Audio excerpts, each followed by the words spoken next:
Hello, everyone. Misleading evidence. How are you? So glad to see you here. I hope you're doing well. It's Monday, so okay, everyone. I thought I would just come on. If you come onto the live stream, I'm not going to make this an extremely long stream, but I'm going to go over Jack DeCoeur's interview. I'll do that maybe tomorrow. But anyway, what I wanted to do today was to play a bit of a clip from Tony Bruschi's channel. So you'll see this video is titled "Has Mainstream Media Lost All Decency?" And I think the reason I'm doing this is because, well, I decided to get a membership to his channel because this guy's been going on for so long, and he kind of stopped for a bit, but since Brian filed for post-conviction relief last week, this guy's lost his mind, which is fine. I accept that. But it's very obvious that he's started his own little public humiliation ritual. And what I'm doing is I'm reacting to the public videos. I wish I could show you guys the members only videos, but unfortunately, I think that is a YouTube violation. I'm not actually allowed to play or react to members only videos because they are private. But I'm going to say to everyone, if you are covering this case, just go ahead and save as many of these videos as you can. There's a reason I'm doing this is I think these people are going to try and delete their videos. Once the truth comes out, you're going to see them wiping these videos. And we have seen them do this for quite a long time already. There was a lot of information in the beginning, and I know I wasn't really on top of the case right from the start. So I did see things that I later looked for, and it's pretty much gone. So pretty much at 4 a.m. Oh, I can't say that word. Anyway, so what I'm going to do is I'm going to play it, and then I'd love to hear your thoughts. What do you think of this guy? I don't know if any of you have watched Bruschi, but he's probably the worst. I don't know how this guy gets any airtime. He's the most despicable person talking about this case. I mean, not that the others are not despicable, but Bruschi is really bad. So, okay, let me go ahead and play a little bit of it. Just tell me if you can hear me okay. I started the live stream and my microphone was off. But if you guys do go over to their channel, please just save as much of this as you can. All right, let's do this. StreamYard's doing something else now. Give me a sec. Because I'm pressing the wrong button. Okay.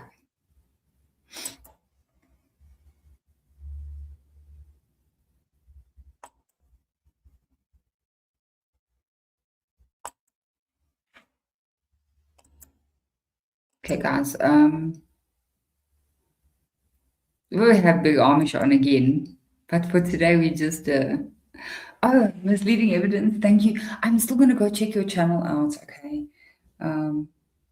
Let me go ahead and play this. If you guys want me to stop anywhere, just tell me. I'll keep my eye on the chat as well.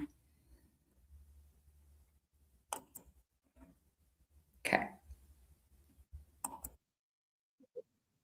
Look back at some of the biggest stories we're covering for you at the Hidden Killers podcast and True Crime Today. This is Hidden Killers with Tony Bruschi. Here now, Tony Bruschi. Brian Kohberger picked up a phone. That's the event. That's the entire thing. A man serving 4 consecutive life terms in segregated housing in Idaho's maximum security prison south of Boise got himself to a phone, called a reporter at the New York Times, and explained why he was finally speaking up. His words, "Why am I breaking my silence?" Look at his whole thumbnail as well. This is so insulting. But you're going to actually hear what he has to say about not only Brian, but his family. So we'll chat about that. These people are revolting. So I'm so sorry to ruin your guys' Monday that you have to watch Brewski. But anyway. A lot went wrong in those plea discussions. I really want to be heard. He really does want to be heard. Oh, poor little Bry. Are you getting bored there in prison? Is it not the wonderful place you thought it would be when you thought, I'm gonna go and try and do this horrible crime and get away with it, and then it failed, and now you get to take the ride in the prison system and die there? Sorry. The arrogance, the narcissism, the delusions of this pathetic blob of human flesh, wow, are really stunning. This is a mild insult now, but anyway. At this point. 13 months of silence. 4 dead college students, a guilty plea. He entered himself out loud in a courtroom 4 separate times. And the message he sat on for over a year and then delivered to one of the biggest newspapers in the country is that he'd like some attention, please. There's paperwork attached to it, a petition he wrote himself. He's his own attorney now because he's attacking Ann Taylor, his old attorney. Oh, wouldn't it be fun if Ann Taylor came out and said some shit? She's just a devil woman. Hi, how are you? Yes. It's not only the disgust for Brian, but these people are just revolting. Hi, Jeff, how are you? So the reason, as I said, I want any of you watching this, please save these videos. I've watched his members' videos. I cannot replay them. I can tell you what he said in it. But you're right. I mean, they have no evidence. They haven't. But you're going to hear how much this guy can lie. He lies. It's one thing, look, if you believe that Brian is guilty, that's fine. You're entitled to opinion. But shaming his family. So I'm going to play a little bit of this one, just skip ahead a bit, and then I'll play, I think, the other one as well. We'll just see how this goes. Let me know in the chat, okay? Hi, Anthony. How are you? Good to see you all here. Shit. Talked about what it was like representing that thing. A petition for post-conviction relief entered July 27th of 2026 in Ada County District Court. According to the docket, he filed it himself, no attorney, and his handwriting on the original document looks like that of a serial killer. Gee, I wonder. How does this guy know what a serial killer writes like? Jeez. Sorry, yeah, I was a bit... Okay, this is perfect for a Monday when a person's had a really rough day and you want to watch it and just punch something. How does a serial killer write? Why? And in his statement, he went ahead. I mean, you would think like that's just kind of the funny part. You know, there's jokes about that, about, oh, your writing looks like a serial killer. He made no effort to not make his writing look like a serial killer. This is me.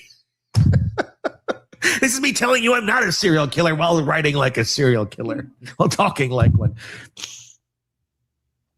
But I mean, I guess that's kind of the symptom. That's part of the behavior of someone who is a serial killer. They're not quite aware how much the rest of the world is aware of their tells. And Brian, as we know, wasn't one to read. You're right, misleading evidence. If you see my handwriting, it's terrible, but they don't. Children don't write. The younger generation don't write. They press buttons on their phone. So Yes. Anyway. But this guy, just to give you guys a heads up, he actually does multiple videos a day and then he just replays the same videos. But it's going to get a bit worse here. Read the room. Little incel Bry.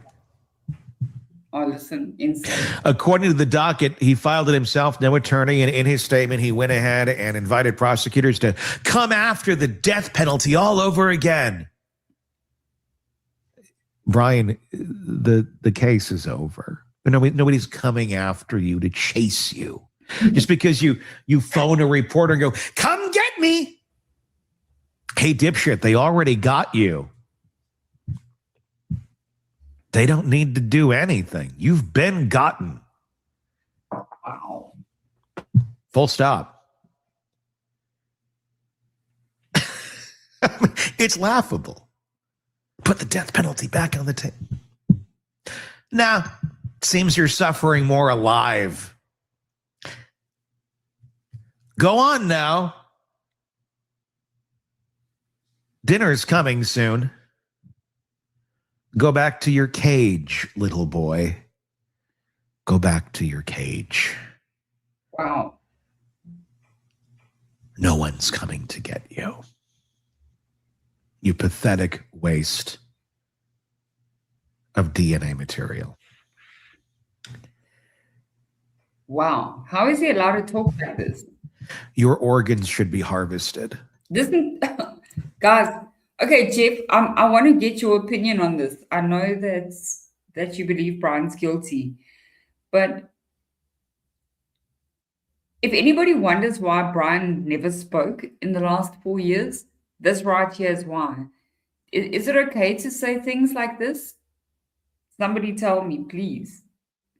No, he's got it. He's I could insult him, but I'm not that low. Maybe I will go. Maybe I will. For people who need them. Your flesh should be cut. Wow. And used for radical reconstructive plastic surgery for burn victims, leaving nothing but your skeletal remains in a cell which roaches can feast on. Or the cannibal next to one of the Tate brothers. They can feed him too. I mean, let's cut him up and put him right next to you. I'm totally cool with putting a Tate brother in the cell with you and let you two just kind of duke it out until you're done. And until both of you are dead. But I digress. Tell us how you really feel, Tony. Inviting prosecutors to come after you with a death penalty. Wow. It sounds enormous, right? Until you remember that saying, it costs him nothing. Nobody is refiling capital charges because a man in solitary confinement sent out a press release. It's like, you studied criminology. You studied how this shit works. Do you? Oh my God.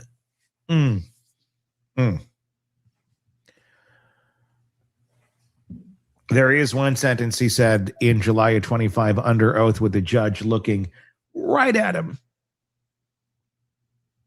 He's the only witness to it.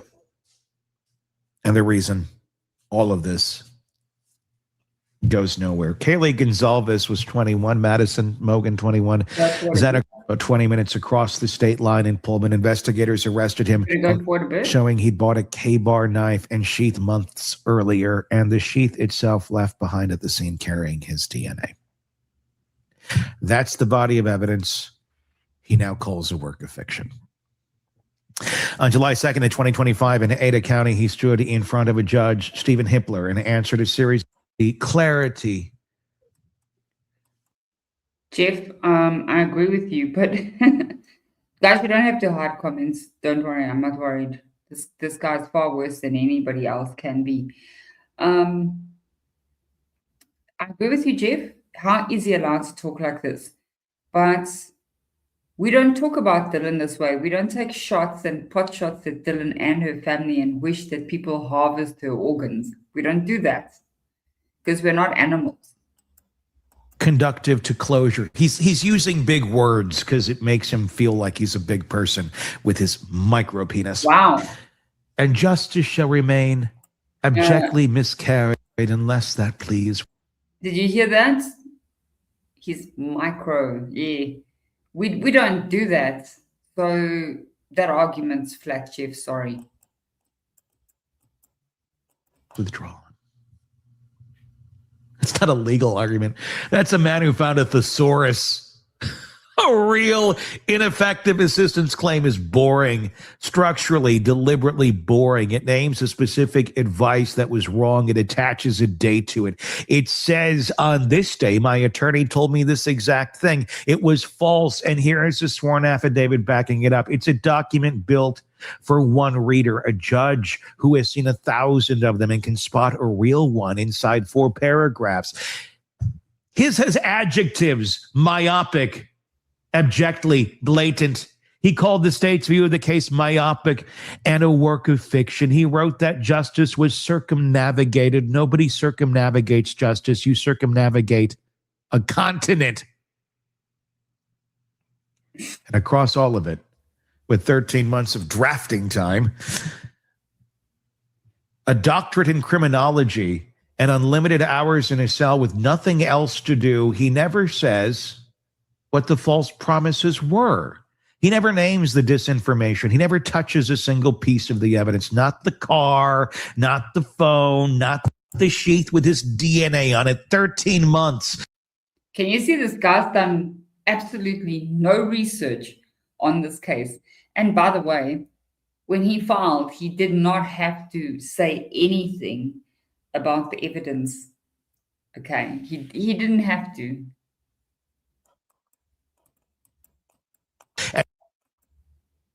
Sorry, the button's not working properly. And he produces no facts. So look at who it was written for. He didn't file through counsel. He had a defense team the state of Idaho paid for. And this went in alone, with him acting as his own lawyer. The statement didn't go to the court first. It went to a newspaper through his family on a Sunday night. I question any family that's still standing by his side. And by the way, Koberger family, he's claiming you're standing by him. Now is the time to stand up. You see, here's where it's going to get good. Because it's one thing, people that say we question Dylan, we question her because she's clearly not telling the truth. And she's a direct witness. She was there. So she tells us on the night. Now, what this guy's going to do is he's going to bring Brian's family into it. It's not enough that he hates him, right? He's going to bring his family into it. This is, let's call it what it is. It's a public humiliation ritual. And say you are or you aren't. Ready to meet the powerhouses shaping tomorrow? This year's conference brings you the ultimate masterclass. Unless you would like to be dragged into this nightmare as well. We're happy to do that. We've kept you out for a long time because we've sympathized with the shit you must be going through. But if you'd like to take his side, we welcome you to the table. We welcome it. We'll gladly dig into you guys as well to further explain the fucking nightmare of a child that you created. What? He says, okay, so he says that they have left his family out of it. He's basically threatening the family right here. That's what he's doing. I hope that we get to speak to Brian Koberger's family at some point, because I would love them to take this guy not only to court, but to have his entire channel taken down. You guys hear what he said? The nightmare you created? Wow. I don't know if he's got perfect kids. Anybody got perfect kids around here? Or you're responsible for your kids' actions? Let's just say, in some dream world, Brian is guilty. Is this okay? I don't think so. This is disgusting. Or sibling that you endured. It might be time to step up and say your piece. If he's misrepresenting your words and how you truly feel. He thanked everyone who believes in his innocence and sent his love to the family who never wavered in that belief. Just because he says they never wavered in that belief doesn't mean it's true. Just like his bullshit of miscarriage of justice or whatever other thesaurus words he found to try and make him sound more intelligent than he actually is. Nobody thanks a fan base in a legal brief. And I question really anyone who still believes that this man is innocent. I question their mental health greatly. I think I'm gonna tag him in this. You can question me, buddy. He looks like Uncle Fester from the Addams Family. You want to throw shots? Come for it. And the fan base is real. When Christy Gonzalez sat in that courtroom at his sentencing listening to what was done to her daughter, somebody texted her to say that sitting near her and watching her was a joke and that she knew Brian was innocent. Isn't that special? Somebody with that little going on in their lives that they want to text that to the family of a... How did they get their number? Do you a murder victim, a parent of a murder victim whose child was violently taken from this planet by this monstrosity of a human being. But you know better. You're going to text that to them. Look, even if you think that, why are you doing that? That's like psychotic behavior in itself. Like that should be like arrestable and probably put to death in Tony land. If Tony were running the country and you're texting a parent of a child who was murdered that they're a joke. I'm sorry, that's instant death penalty for you. But they didn't kill anybody. They said, I'm sorry, there's no more air left for you. We just don't need you here anymore. Because that's pretty sick behavior. That's the audience. That's who that phone call was for. That's who his little, serial killer written brief or filing was written for. Blow your nose, Tony. Then there's the phrase, call it a broken plea. Broken Plea is the title of the shitty book about his own case, written by Chris Whitcomb, who we were going to have on the show, and then we read part of the book and said, fuck it, this is a piece of shit and really is not worth our time. A book that floated the theory that Kohberger may not have understood or participated in the decision to plead guilty. Whitcomb. He lies. They were never. How does he, Tony? If I'm going to tag you in this, you piece of shit. I'd love to know if you actually invited Whitcomb to your channel. He probably would have told you to piss off. This guy really.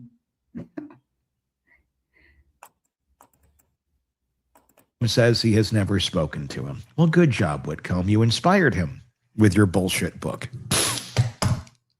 That really sucks and was hard to even get through the first handful of chapters before myself and Robin Dreek, the chief of the counterintelligence program of the FBI behavioral analysis program, also said, the fuck is this? And we stopped reading. And we withdrew our invite to be on the program because your book is shit.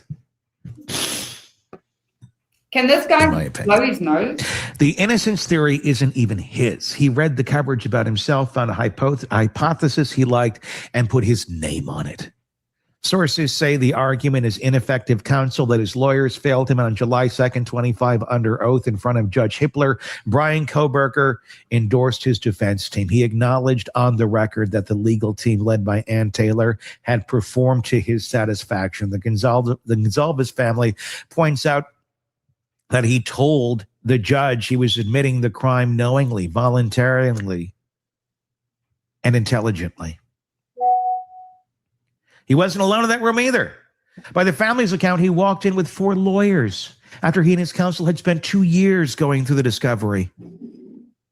He said it out loud in the room, on tape, in the transcript, in front of the world. So the only witness on earth prepared to testify against Bryan Kohberger's sworn statement is Bryan Kohberger. That's what The bar isn't the friendly one either. Under Idaho's rules, a defendant who wants a plea back before sentencing gets a relatively lenient standard withdrawal for any fair and just reason. Once the sentence comes down, that door closes and is a much smaller one that opens. Sorry, I call him Uncle Fester. Let's go on it, but there's another video I want to show you guys. So he talks so much crap. In their statement, they note that he never cried foul, never claimed he was uninformed or pressured, and never suggested there was anything wrong with the discovery he'd been reviewing for 2 years. He chose not to leave his fate or the facts to a jury. Asked whether he was actually guilty, he answered yes. They also gave him the only title he's earned, the mosquito you just can't seem to swat. Except mosquito's more endearing. And Taylor's office declined to comment. They don't need to say anything. The transcript already did. This isn't a close call. It isn't a cliffhanger. Treating it like one would be doing his... Okay, let's go forward a bit because I want to play another one. Not matter. They also wrote this, and it reads differently now than it did then. He was too afraid to die, but he wasn't afraid to kill. He wanted a plea deal, and he was given one. Kaylee wasn't offered a plea deal. The state showed him mercy by removing the death penalty. He showed Kaylee none. And at the sentencing, Steve Gonzalez stood in front of Kohberger and told him he's a coward who has been protected by the court since day one. That his days of being protected were coming to an end. They weren't. He had one protection left that nobody told those families about. He agreed not to appeal. That was the trade. But post-conviction relief isn't something a defendant can sign away. The Supreme Court settled that in 2019 in a case called Graza v. Idaho, an Idaho case out of Idaho's own courts. Anyone drafting a letter that promised Idaho families no post-conviction appeals had access to that decision. Karen Northington, Xana Kernodle's mother, said she didn't think he could do this. She said it was part of the stipulation in the first place, that he wasn't going to be able to do this. I'm going to go a little bit further on. Okay, hold on. He's going to bring one of his little chummies on. For just $67, you can generate as many videos as you want and never have to worry about showing your face on camera. Good job, Bri. You're real smart. You're real smart. Time to go back to your incel club. What? Watch a little bit more. Watch a few more movies and fantasize about being people you'll never be. People that actually succeeded at things. People that were far more sophisticated and complicated of a mind than you. You are a simpleton. You are a pathetic, small simpleton. And I mean small in all the places. I mean, you know it too. I mean, that's where half the insecurity, I'm sure, comes from.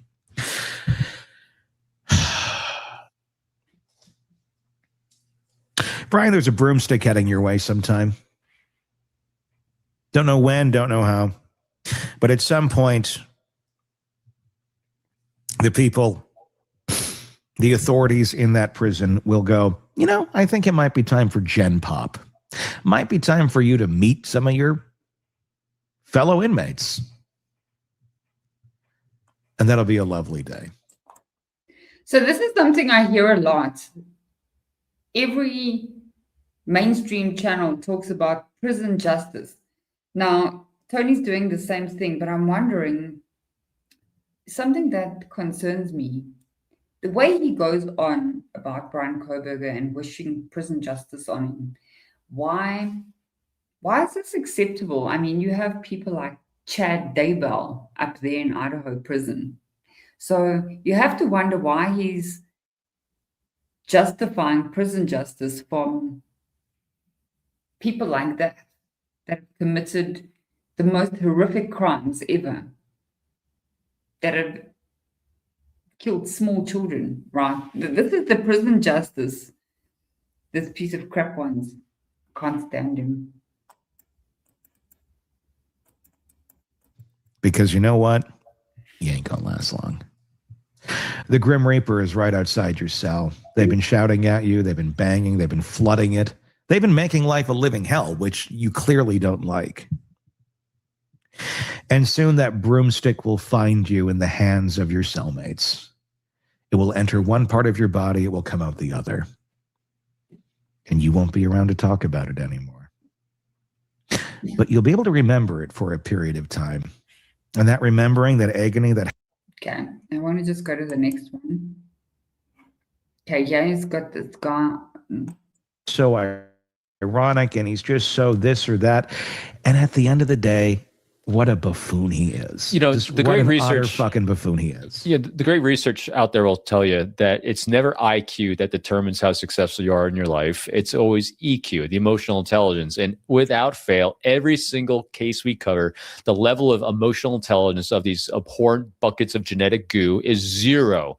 And every time you have someone like Koberger trying to write, because everyone say, well, if they're so stupid, how come they get away with these things sometimes? Well, it's because you have bungling idiots sometimes that do things wrong, or they just happen to dumb luck themselves into it. But the thing that always trips people up on these things is their low emotional intelligence, because they see themselves as victims. They see themselves as wound collectors. And they're going to get retribution, and they have 0 emotional intelligence. They don't know themselves. They don't know others. They can't problem solve. They get emotionally hijacked. They're completely idiots. And so when guys like Koberger start spewing stuff, sit back and watch a show of someone that has 0 ability to interact. Plus, on top of that, very clearly undiagnosed by me, because I'm not a licensed clinician, but very, very clearly high on psychopathy.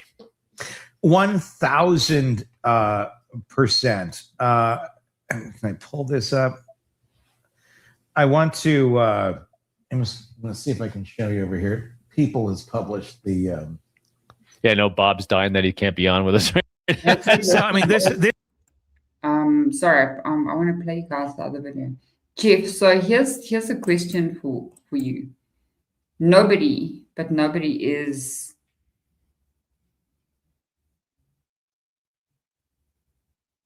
where's your comment here?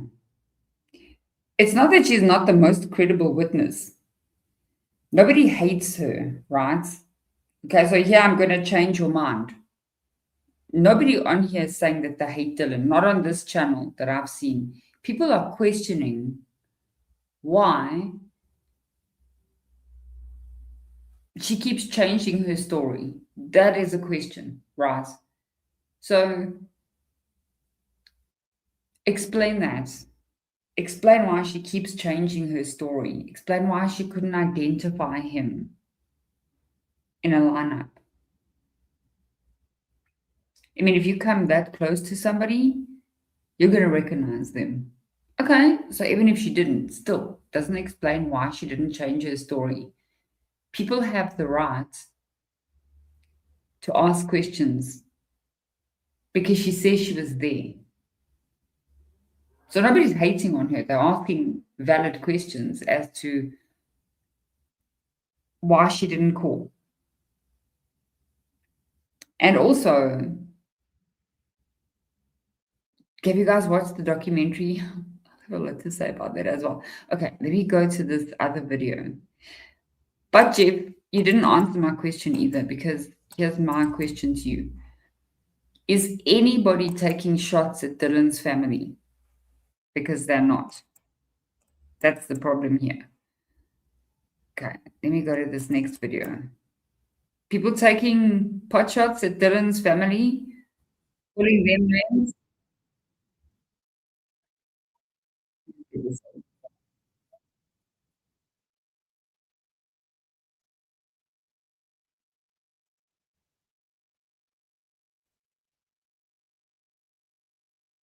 Right, just gonna get this up.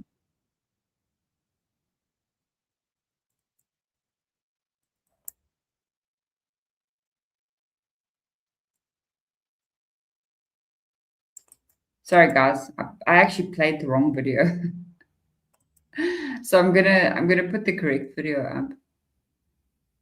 This is my question. Is anybody attacking Dylan's family. Not at all. They're not even attacking her.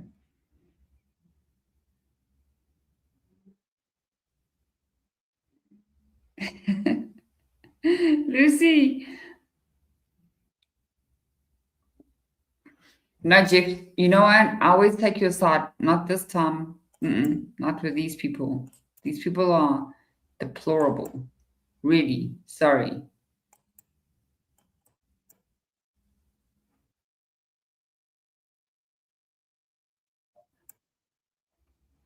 Okay. So before I play this, I'm going to tell you guys, I mean, like I said, I can't play that video, but when you get this guy saying things like he's a piece of meat that fell out of his mother's, I'm trying to find a nice way to put this, privates, then you know this guy's got issues. He seriously has issues. Normal people don't do this. You're going to see this.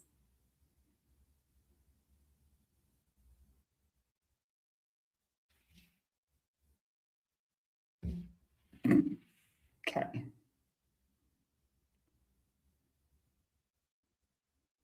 All right. Tell me if this plays. Okay. Do it. And that his family has stood by him this whole time. I think it's time to address his family. And I'm going to try and do this as respectfully as possible because you didn't ask for this. You got thrown into this situation by your broken-brained son, and you've been unfortunately along for the ride thus far. What I want to tell you in as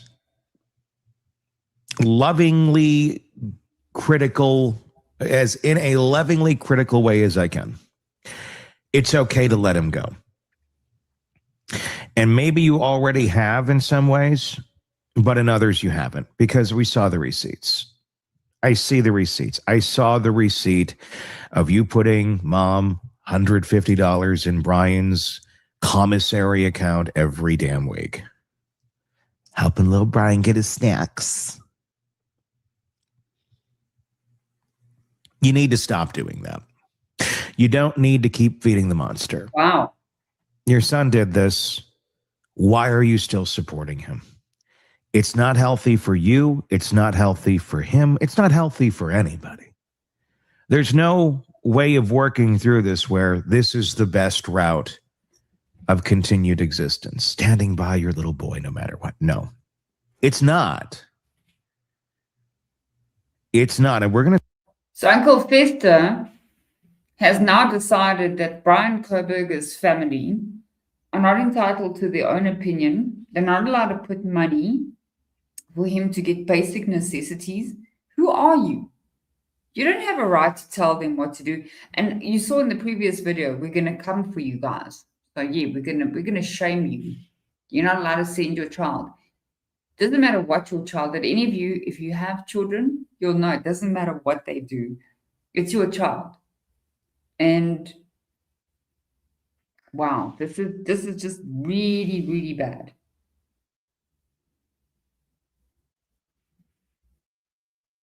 Sorry, I have to stop and start. You know the rules. I don't want to violate YouTube's policies. Not that I care anymore. This guy's horrible. Talk about this, and I wrote this. This is just kind of an open letter. And like I said, I want to deliver this respectfully.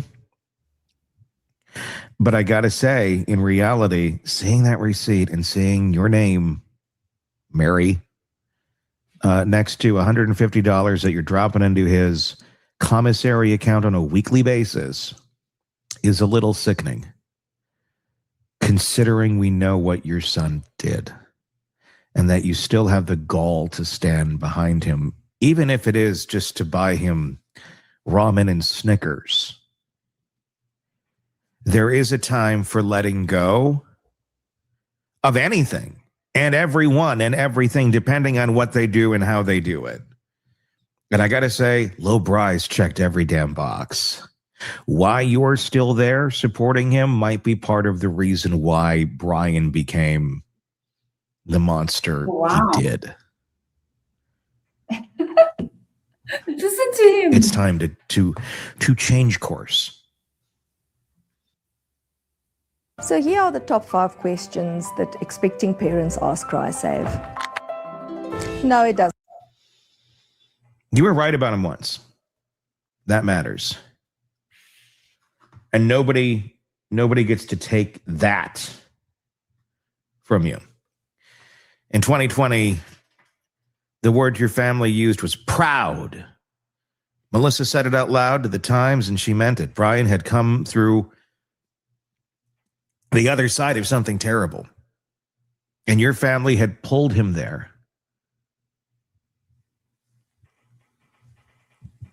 By your very own hands.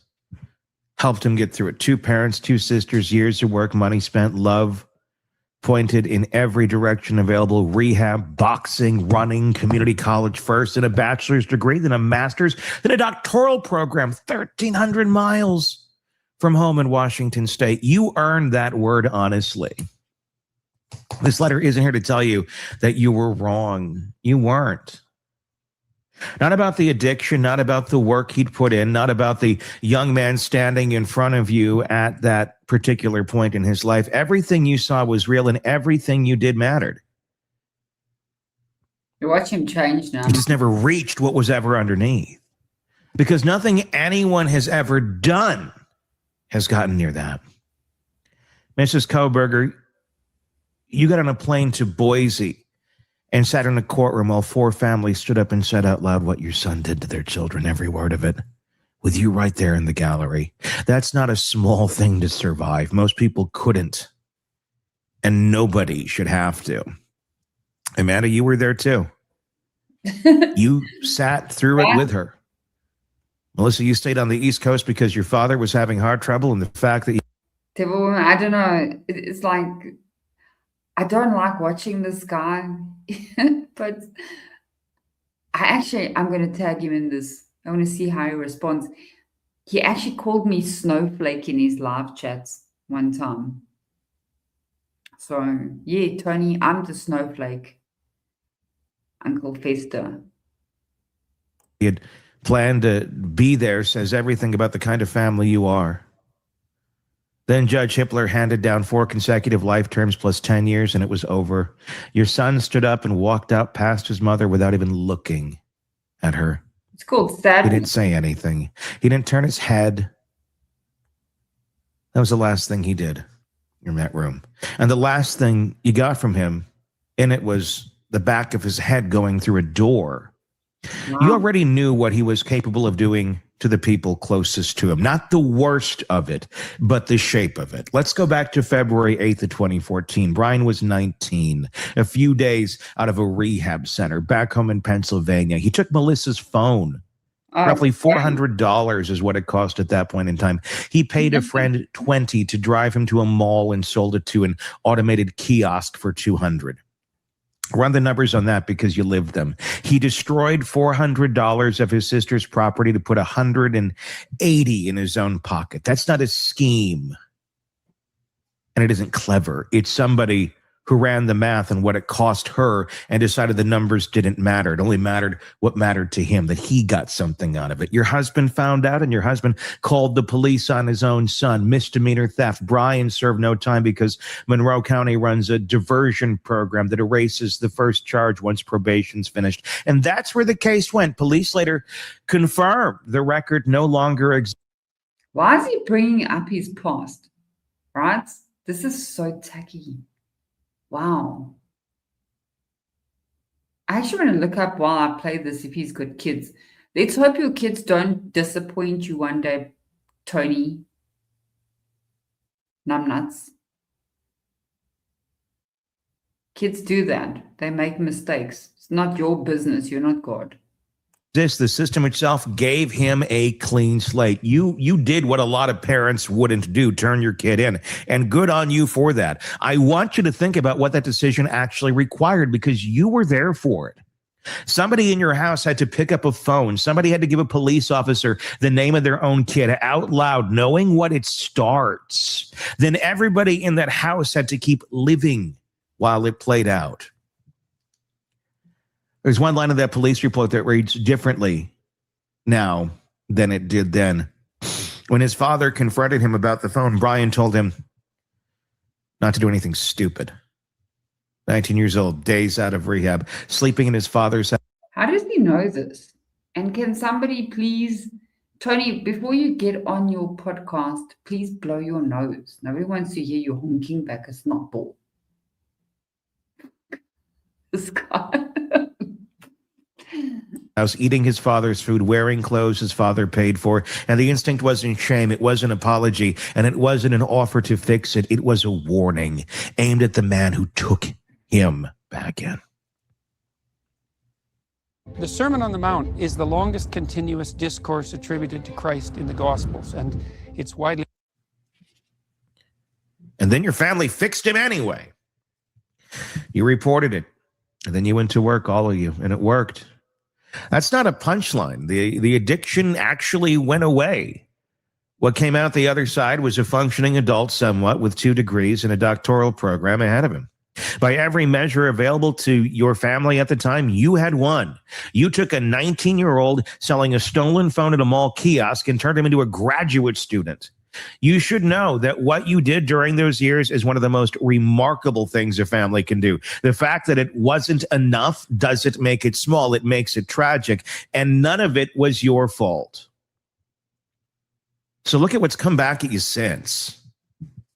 Or Brian was held in jail. You were on video calls with him for hours at a time, every day, hours of your life on a screen, day after day for months on end. Nobody ordered that. No court required it. You did it because he is your son and he is in a cell and you could not stop being his mother just because of what put him there.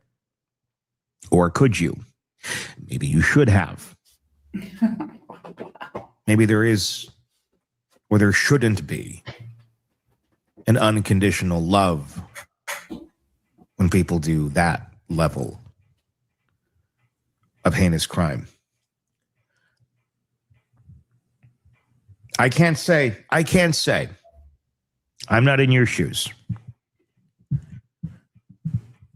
I don't know exactly how I would handle something like that. I like to think I know, but I'm not you, and I've never been confronted with the madness that you have to confront every day that you open your eyes.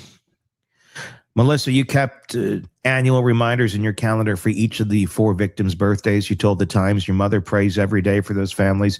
You left a job because your employer got buried in inquiries about the name. You also said that if you'd ever had a reason to believe your brother did this, you'd have turned him in yourself. Good on you. And on his most recent birthday behind bars, Brian asked you to bake a cake to his eldest sister's taste and to have her blow out the candles. A birthday request routed home from prison in Ohio with instructions attached. He's in a cell. He's asking you to do things, specific things designed to his specifications on his timeline, even from behind reinforced glass. He's still issuing directions, and you are asked to follow them. What's wrong with getting a birthday cake? He's in prison. Didn't know that wasn't allowed. I think all the other prisoners up there get birthday treats. Jeez.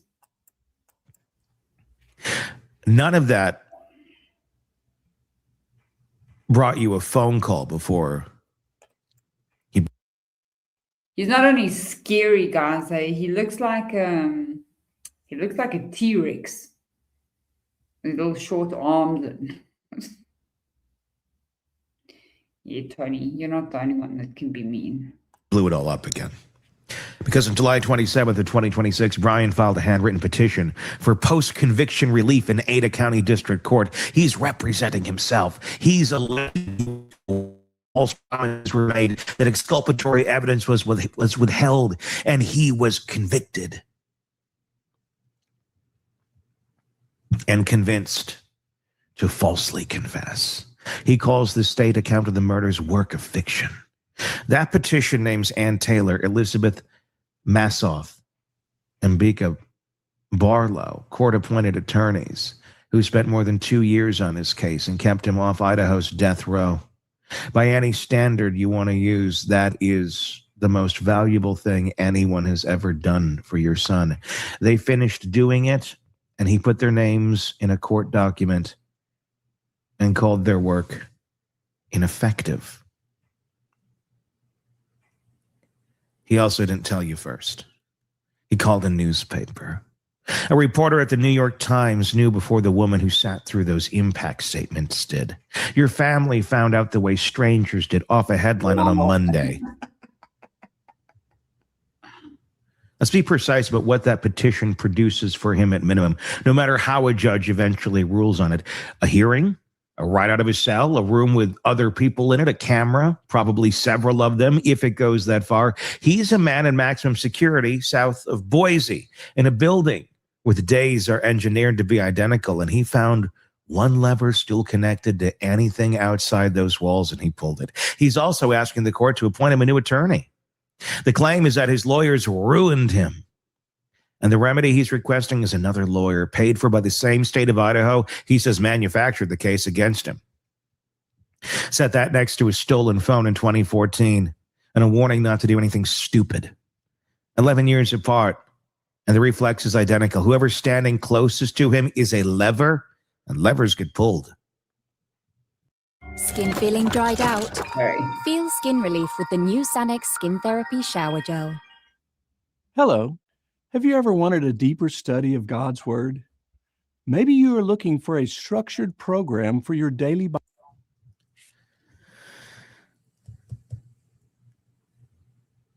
I know we'd say to all of this, some of you are already saying it. He's your son. He's your brother.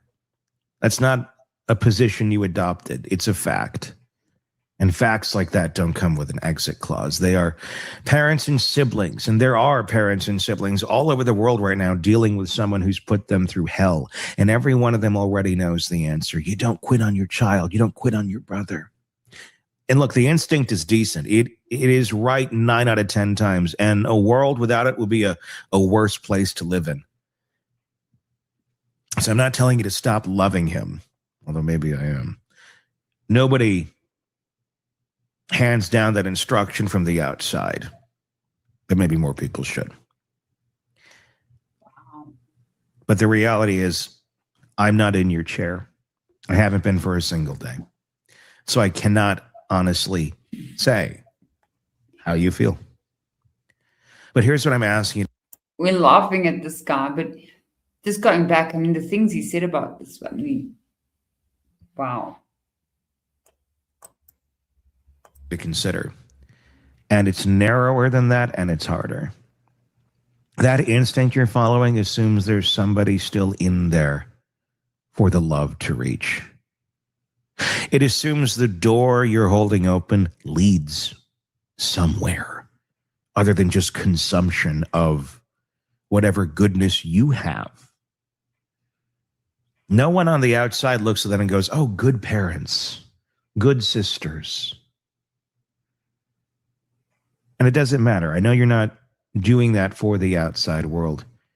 You're probably doing it for yourself, and you're doing it for the person that you hope Brian is. It assumes the person on the other side of it can be gotten to if you just keep the light on long enough and don't give up first. Your family already ran that test. You ran it under the best conditions anybody could have asked for. 2 parents, 2 sisters, money spent, years given, a 19-year-old put back together piece by piece by people who wanted it to work more than they wanted anything in their lives. And what came back through that door was a man with 2 degrees who did what was done in Moscow, Idaho, who admitted it under oath, who then filed a document blaming his lawyers for it and called a reporter before he called his mother. Melissa, you already said the truest sentence anyone connected to this case has said out loud. You told the Times it's confusing, it's painful, it's like being victimized but not really being a victim. That's not a woman asking permission to keep loving her brother. That's a woman describing what it costs her to do it. And that price is real. So I want to say plainly what letting go would actually look like, because the caricature of it is a cruelty that nobody is proposing. Nobody is asking you to hold a press conference. Nobody's asking for a statement or a denunciation or a performance for the people watching. That's not what this is. Although it probably would help maybe to say out loud publicly so he can see it too, that you're done, that there's no more feeding the beast of the baby you probably wish you would have aborted. Wow. Listen to that. It's quieter than that. Okay, I'm going to stop it right here for now. Did you guys hear what he said?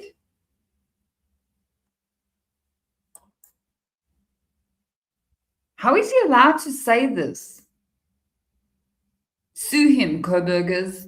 Take this T-Rex to court. Loud publicly so he can see it too, that you're done, that there's no more feeding the beast of the baby you probably wish you would have aborted. It's quieter than that. It's not taking the call. It's not making the drive. It's a birthday that goes by without a cake baked to anyone's specifications. It's the four of you deciding that whatever you owed, you've paid, and the account is closed. It means accepting that the person you rebuilt is not the person who filed that petition from a prison cell, and that no amount of holding on will turn him into the man you thought you'd made. No more deposits in his commissary. Letting go doesn't cost your family its decency. It doesn't erase those 11 years of work. It doesn't take back the word proud. You earned it. It's yours. Grief over a person who's still breathing is still grief, and setting it down is not the same thing as pretending it never happened. What it cost him is an audience. And that is the only currency Brian has ever actually spent. Madison Mogan was 21 years old. Kaylee Gonzalez was 21. Xana Kernodle, 20. Ethan Chapin was 20. Their families never got a choice about any of this. Not one piece of it. Not one day of it. Not then and not now. They will carry those names for the rest of their lives, and nothing will ever make that weight lighter. So tell me how it makes sense that you open up your checkbook and give your little boy $150 every week so he can get snacks. He seems really upset that they're sending him money for snacks.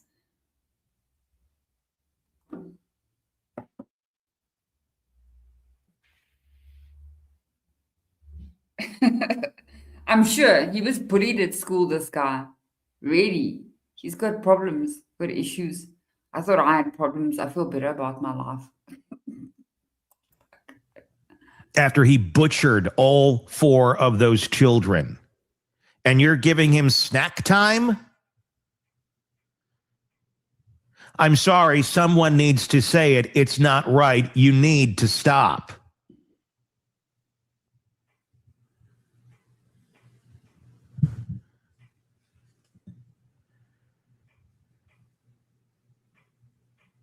You have a choice here. Those families have no choice of what they can do or not do with their children. Their children are gone because of yours. And every week you're still making the choice to fill his bowl with food, like an injured stray dog in the wild that keeps coming back with rabies and biting the people in the neighborhood, killing them.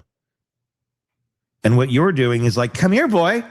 Let's keep you going so you can do more. At some point, there is a level of responsibility that falls onto you. Enabling, validating, giving breath and life to the monster that is Brian Koberger. It's up to you how history remembers you. For who you are what you've accomplished in your life outside of Brian Koberger, the victim of being the parent of Brian Koberger, or the continued enabler of Brian Koberger to your dying day. Oh. It's your choice how you want to be remembered. Choose wisely. Your thoughts in the comment section on Substack and YouTube. We'll continue it right there. I'm Tony Bruschi. We'll talk again real soon. Want more on this case and others? Then press subscribe. Who said he's Catholic? Lucy, why did you say he's Catholic? There's one more here that I'll play for you guys. So it would be... No, please don't say he's Catholic. We don't behave this way. This is horrible.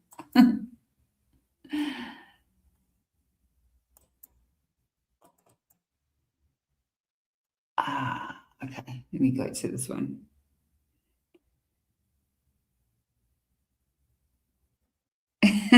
We'll put a little, one of those little dolls on, and then you can say, yeah, who hurt you? Shame. Who hurt you? Show us where. He's horrible. No, on a serious note, I mean, we don't behave this way. This is, ugh. Let's play this one.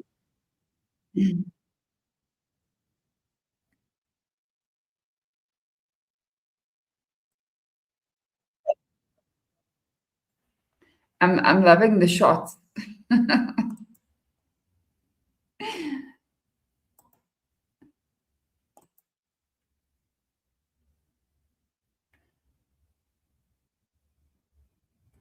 Oh, I didn't know that, Lucy.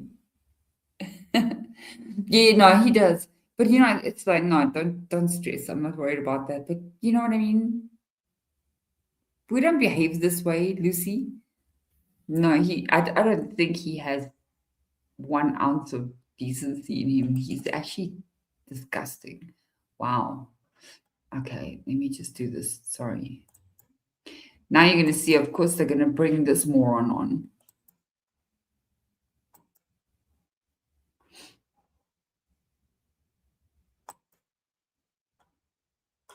Let me add it. Okay, let me just check the chat quickly before I add it. He's horrible. I don't know who hurt you, Tony, but he's so angry. You know, he's behaving as if this was his own children. The amount of rage he's got, and you got to look at his channel. He's got a video every 4 hours up about something, and then he just repeats and repeats and repeats. You can clearly see he's done no research into this case. Nothing. Do you guys do you know him? Please tell me. I want to know if anybody does know this guy.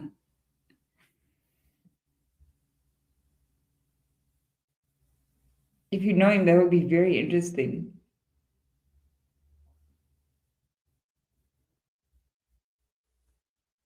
So if anybody does, just tell me. Wow, he's really bad.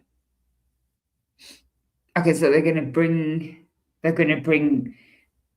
this experts on now.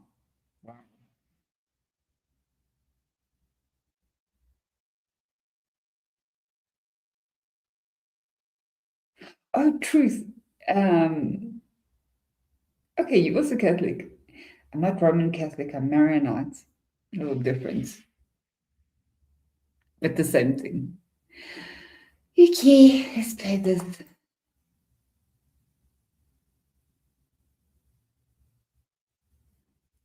the angle on that a lot of people, including us, have been speculating on as it ties to who you believe is the primary target, Howard, Madison Mogen, but connecting that to the incel ideology that we've spoken of in the past. Obviously, there's a lot of degrees of the incel ideology. Some will argue, well, you need to be part of this community. I kind of feel you can just have the mindset. It doesn't really matter if you're in the community or not. Do you believe Kohberger was in that mindset, that incel mindset of? Well, I'm no psychologist. Sure. I think the term has lots of specific meanings. What I see is that Kohberger saw himself as an outsider. Mm-hmm. I think he very much wanted to be part of the group of young kids that were hanging out at the King Road house. He would have liked to have been like them. He would have liked to have been exuberant, good-looking, playful. He would have liked to have been part of a crowd. And yet he was a loner, and he found their fun, the way they were able to navigate through life without any apparent problems, without the... Howard's teeth nearly fell out. Did you see that?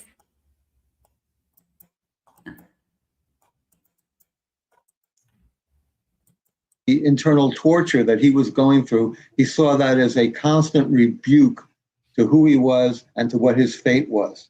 So ultimately, because of that, he decided, I can't let the object of his fascination, Maddie Mogen, live in the world if I'm not going to be part of it.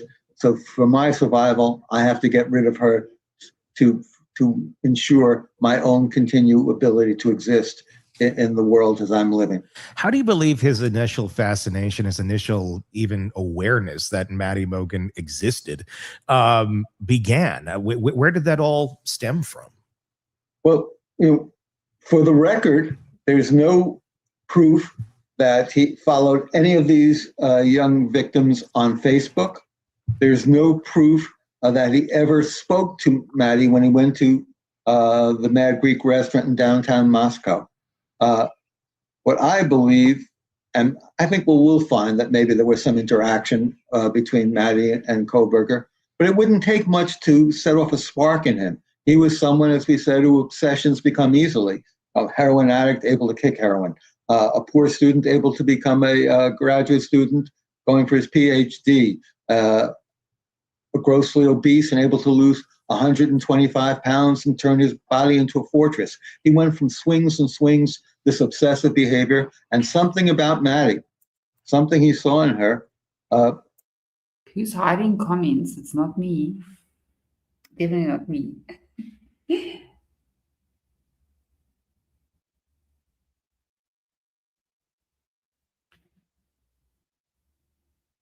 If I haven't said hi, anyone coming in, I don't know how they keep repeating this story. Howard Bloom has an unnatural fascination with Madison Mogen. This is my opinion. He wrote this book 1,000 years ago and he's sticking with it. Nothing's going to make him change his mind. I was feeling sorry for him at one point, but not anymore.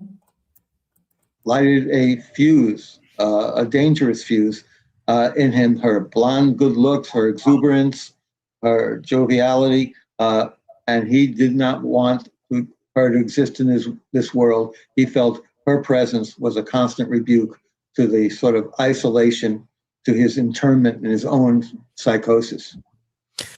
It's for anyone, even someone with great hair who wants even better hair, someone wanting to regrow.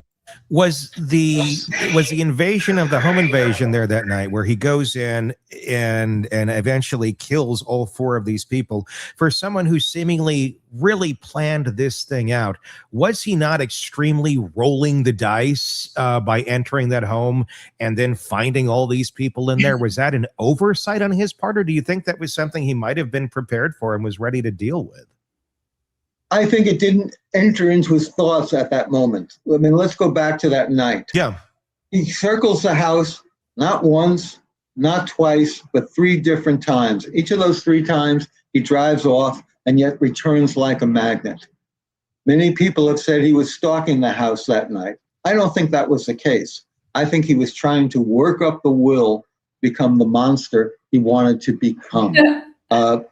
He finally parks the car, turns off the ignition. I think it took, the strength or Hercules for him to turn off that ignition and to walk down this sort of icy slope with the knife in his hand and enter the kitchen door. I think if he had been thinking clearly, if he had been focused on what was happening that night, he would have seen the row of cars in front. Immediately signals that there are 4 or 5 people there. He would have seen the dash driver, and he would have dismissed. So he's got eyesight problems. He didn't see the cars. What?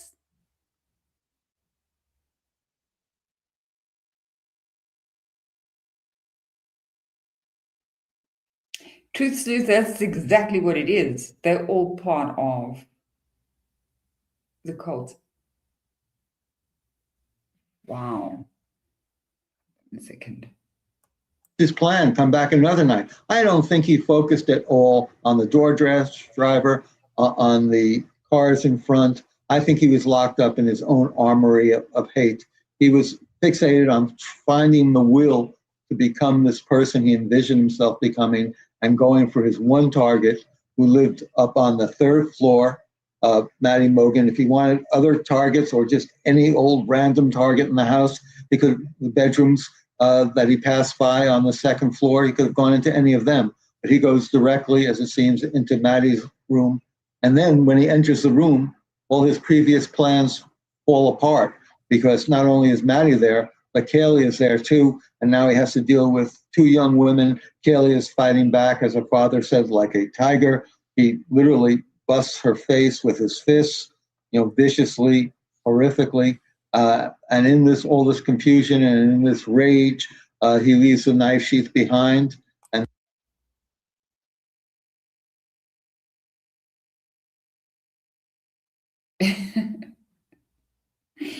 even the table of contents in his book seemed unsure of themselves. But do you hear what he's saying here? He says, Kaylee fought back. But the other mainstream channels are still saying that Kaylee was asleep. Don't know. That's what ultimately does him in. Kaylee's fighting back and is leaving the knife sheath behind. Robin? Yeah, Howard, that's right. All the focus and the hypothesis with Maddie is really interesting, because you look at the behaviors he had, which a large part of them do kind of insinuate, hey, he's on the trajectory of becoming a serial killer, and some, including myself, hypothesize he would have continued. But at the same time, though, there's other data points that are saying maybe not. So based on the fact that you think he was vengeful against Maddie about her existence because she's everything he's not, do you think he would have killed again if he took out her, or would he find another place to place that kind of rage and resent on someone else? Because a lot of times they're fantasizing, serial killer will fantasize about what they're doing, the individual, keep trophies, and this again, there's elements of this that are just. Why are they talking about serial killers? This is something that just gets repeated and repeated and repeated on this channel. Robin Drake, retired FBI special agent. They can't be for real.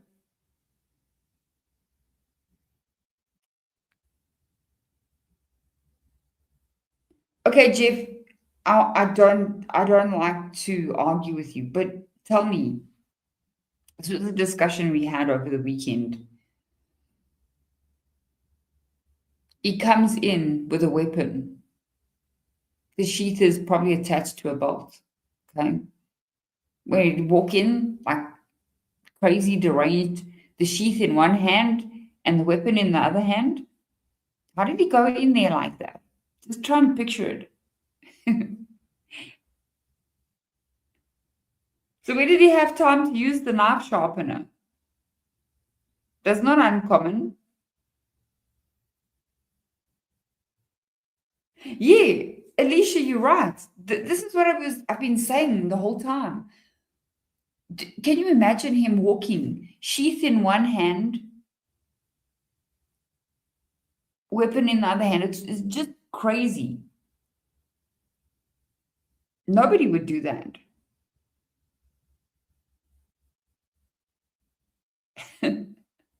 You guys are making me laugh. I needed that.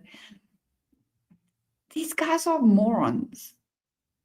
I cannot believe this guy worked for the FBI. I cannot. Because where do they come with this theory that he wanted to be a serial killer? This is something they keep saying, that he was going to be a serial killer. Can somebody help me with that? Where do they get this?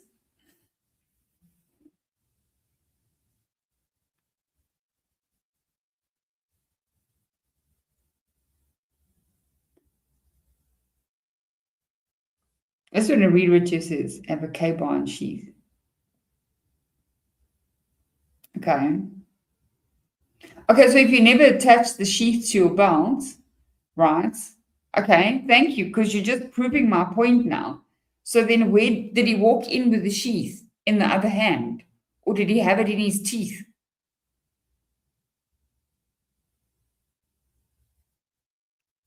I'm not trying to be mean, Jeff. I'm trying to understand how he went in there with a sheath. If you're saying that nobody carries it on their belt, did he have it in his teeth? Where did we put the sheath? Where did he put his car keys?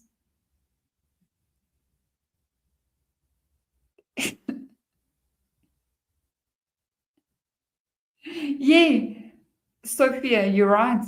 They got covered. Oh, this is ridiculous. I just want somebody to address this whole thing if he wanted to be a serial killer, because this is something that just really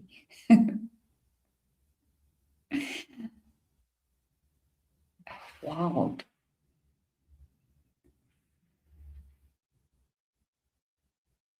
Okay, so are you saying that he would have placed the sheath down in between all that chaos? It doesn't make sense.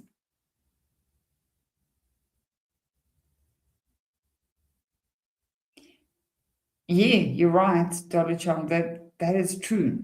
She didn't mention anybody holding a knife. She said it was a large triangular object. Or what? Am I saying that right? Sorry. Excuse my English, guys.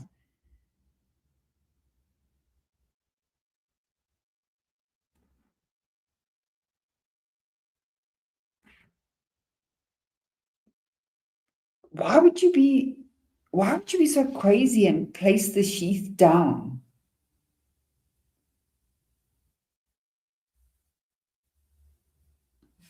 That doesn't make sense.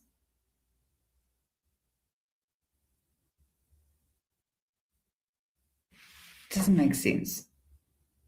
Let's hear what these guys say now. A little off from that. So what are your thoughts? Again, everything I say should be put through the mirror of that. I got a B- in Psych 1 at Stanford, and the professor didn't even think I deserved a B. But you got reps. There's an excellent point. Yes, I agree with you there, Truth. You bring up a really interesting point. You cannot tell me that he didn't see the DoorDash driver if he was there, right? Because that would be a witness. Same with Dylan. There is absolutely no way that you would leave a witness behind. That is just, nobody is that crazy. I've never ever heard of that happening.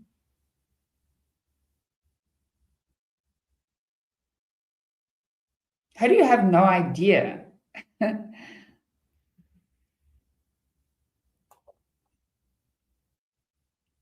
I want whatever these people are on. But I think he had transformed himself that night. I think he had become the thumbs up picture. That was the new man he wanted to be. I think the thumbs up picture showed he was proud and enjoyed this transformation. And I think he would have, not very long after this night, again, tried to find that sort of ebullience, that sort of pride in who he could be. And he would have killed again. Everyone, you can say he was on Amazon looking to reorder another knife so that in case the police came looking, he would have the evidence there. I think he was trying to buy another murder weapon. I think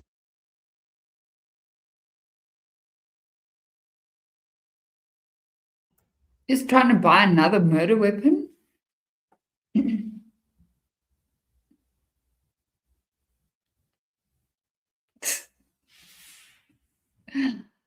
I'm speechless.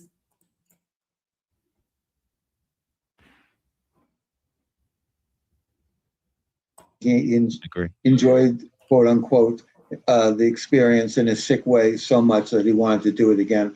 And that's what really makes me wonder about a lot of this toxic infatuation that he had with Maddie. This idea that, he did go back onto Amazon. We do know that to look at getting another knife, never actually made the purchase. One of the things I wondered about very early on in this was, is this a crime where it was, okay, he's going to take the advantage of having an intoxic infatuation about some woman, Maddie Mogan is who it turned out to be, but he was also going to use that in a way to learn, in a way to study how killers function, in a way to be the best that he could possibly be. And then one day maybe stop, or maybe keep going, but be in the shadows because he wouldn't get caught in his mind. But was it because at some day he wanted to teach about this, or he wanted to be taught about, or maybe a little bit of both, where he's the only one wiser to who everyone's teaching about while he's in the very same room? You raise some very interesting questions, and I've tried to answer them a bit in my own mind. And I keep on going back to when Kohberger was a graduate student at DeSalle. He sent out a questionnaire to convicts in prison, trying to figure out what they were thinking, how did they commit the crime, how did they get there, how did they get away.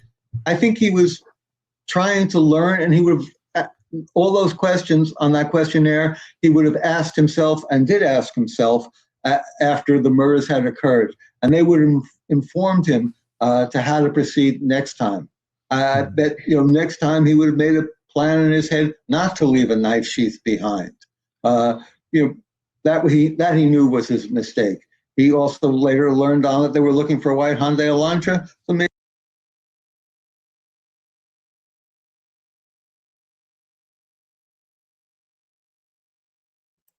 this is ridiculous. Next time, don't leave the knife sheath behind. Why wouldn't you know that the first time? Why wouldn't you know that the very, very first time? He's crazy.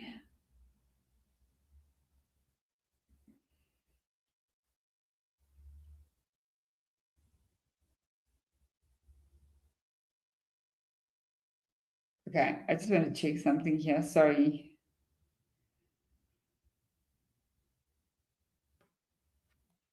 Howard Bloom, it's time to retire. Seriously. I was feeling for him at one point, but he's lost the plot completely.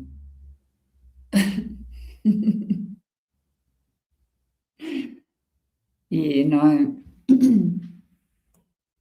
Wow.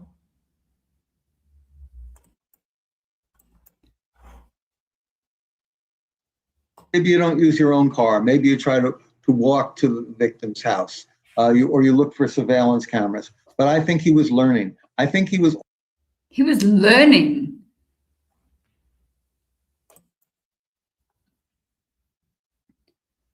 Get a load of this. He was learning. I don't know. I'm not deleting messages. Truth, you're right. Yeah, I also had I also discussed this thing. There was that story, he was running naked through the house. Can you imagine? With a vacuum cleaner. In the cold. Because it's cold up there, right? So he's learning, and his first lesson is to run butt naked through the house, take out 4 students with a big ass vacuum cleaner in his hand, a knife and a knife sheath. Sounds a little bit crazy to me.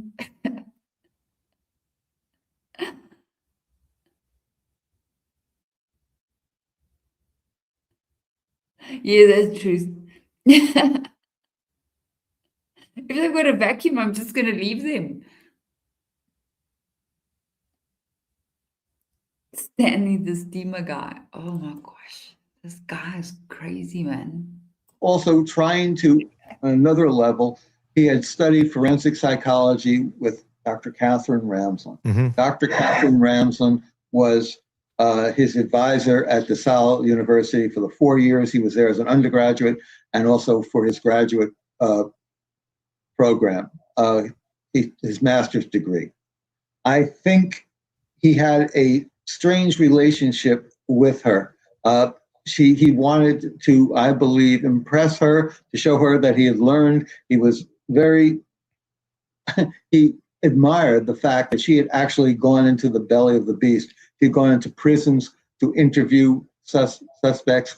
He wanted to do something more. He wanted to become the beast. And this is what he'd become. And in a way, in his strange, twisted way, somewhat akin to the way John Hinckley had tried to assassinate President Reagan or Jodie Foster, who he had never met. Kohberger's crime was in his sort of homoerotic homage to Dr. Ramsland. Again, that's my theory. Mm-hmm. It's entirely speculative, but I think it might be worth looking into. From the moment that Michael Kohberger comes out to meet Brian in Washington State, he realizes his son is in one of his moods. His son is particularly high strung. First, you have to think about, too, this is Michael Kohberger. He's, at the time, I think he's 68 years old. He's coming out, flying out to Washington State and going to make a 4-day road trip across America.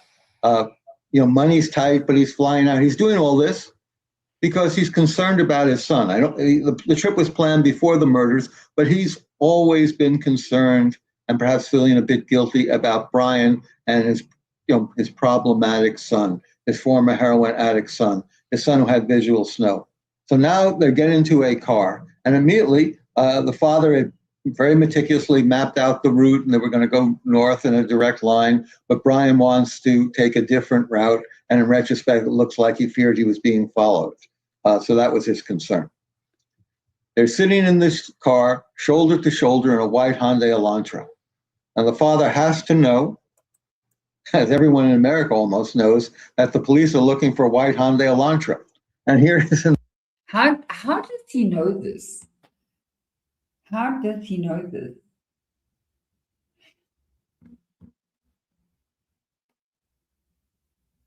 Because if you read this piece of garbage book, he seems to know what they're thinking. Everything. This white Hyundai Elantra with a son who's problematic at best, who just happens to live 9 miles away from where the murders occurred. And then they're stopped by the police. Not once, not twice. This too is giving momentum to his racing thoughts about where does my son fit into all this? Mm-hmm. And you can see the first moment when the police come up to him, what he's talking about, and it's sort of non sequiturs. He's going off about a shooting that occurred at Washington State University. And you can see shootings and violence and death and the far west are in the forefront of his mind. And yet he's dealing with all this, and it's almost like a technique to distract him. He does not want to confront what's staring him in the face, that, oh my gosh, my son is the man they're looking for, and he could be involved in these murders. And throughout that whole trip, as they get closer and closer to Pennsylvania, as they leave Washington State behind, I think the father is coming closer and closer to the realization that my son is involved in this. It's as if he's been following footsteps in the snow, and the footsteps are going to lead him to the realization that the next bloody footsteps are my son's. God. What a chilling way to to kick off the Thanksgiving holiday. Robin? Yeah, Howard, you said something really curious there. You said the father was feeling a bit guilty. And I think... Somebody help me here. How do they know the father was feeling guilty? How do we know this? How does Howard know this?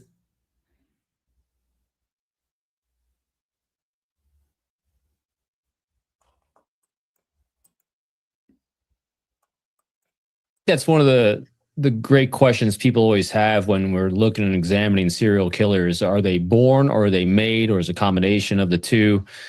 So can you explore a little bit of that guilt that he felt, and whether you think that contributed to who Kohberger became? Well, part of the father's mindset, as I've been able to research it, is the father was very depressed about his life and what he'd given to his family. They had gone bankrupt twice. His father was a custodian, basically, a maintenance engineer, I think it was called, at the high school where Brian attended. I don't know how any child would feel, or how my kids would have felt if I were, the maintenance person at the school they were. Now, do you see what I'm telling you guys, how they're shaming this family? I don't know how my kids would have felt if I was the maintenance man at the school. Attending, how do you, your friends might have felt uncomfortable around that. Mm-hmm. Not to put down maintenance men, but I think this would have had an effect on Brian. And then the father also, at one point, he's been dealing with his son who's a heroin addict. And the son steals his sister's iPhone. And the father now has had enough. He said, he's stealing our belongings to get money for drugs. So the father reports him to the police. The police give him a warning. They give him in effect, a year probation, and his record is wiped clean. And the father does this for the son's own good, and yet this tough love makes him feel guilty. I've subjected my son to the law enforcement system. And yet at the same time, the father grows to have respect for his son, because look at what Brian does. Why are they bringing up things that he did many years before any of this happened? Wow. Here he is, a heroin addict, and he manages to kick heroin. How many people do that? Mm-hmm. How many people have the will to do that? He's a mediocre student at best. He's going to a community college, but he manages to turn that around and get into a distinguished university like DeSalles. And then he's 125 pounds overweight. And yet he manages to lose the weight, to work out, to do boxing, to turn his body into a fortress, to become a vegan. And now his father is bursting with pride. There's my son, who's going to be Professor Dr. Brian Kohberger. And the whole future is his. And he won't have to be a maintenance man the way I was. He will have a more lucrative, a more fulfilling future. However, at the same time, as soon as he goes out to Washington State to see his son, the father's worst fear are coming to fruition before his eyes. See that his son, despite all his recent successes, despite all his accomplishments, the son cannot go beyond who he intrinsically is. Biology is in some ways destiny. And his son is going to be this very problematic, very clearly dangerous person. And the father has seen his rage. The father has seen his moments of acting in bizarre behavior. And as soon as he gets there, he can gauge this mood, and he says to himself, fasten my seatbelt for the ride back across country. This is going to be a bumpy ride. How much do you think that the family just felt exhausted with Brian Koberger throughout his childhood and leading up to this? Obviously, we have the issue with the cell phone being stolen. We hear early writings from Koberger online about the visual snow, about the people being meat puppets, and all of his ways of looking at people in a less than human sort of way. And then we also hear about his issues with women later on, not really having the mental capacity, I think, to effectively communicate on a very basic level with members of the opposite sex that he finds attractive. Is this something that... All right. Scully, I'm going to invite you up. Send it. This is so bad. Wow. Let me just invite Scully up quickly.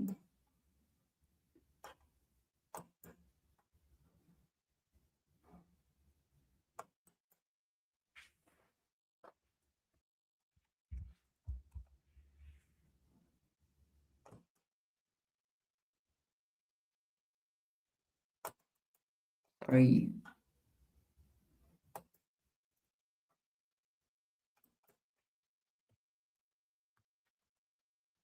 Okay, there we go, Scully.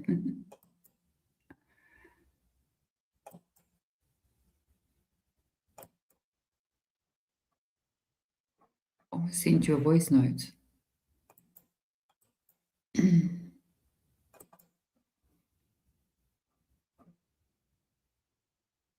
Cool. You think throughout their entire life they just said, we don't know what we don't know how to help this young man, and this has been a struggle forever? Because it's usually a last step if you're going to turn your kid over to the police for anything. I mean, you're getting to scared straight territory without Maury involved. I mean, as a father of 3 children, raising any child is a struggle, and you want the best for them, and you don't always know what the best is. Thank God I didn't have with my children. They were the model kids. I was very lucky. They did well in school and went off to... He's going to praise his kids. Yeah, no, your kids never did anything wrong, Howard.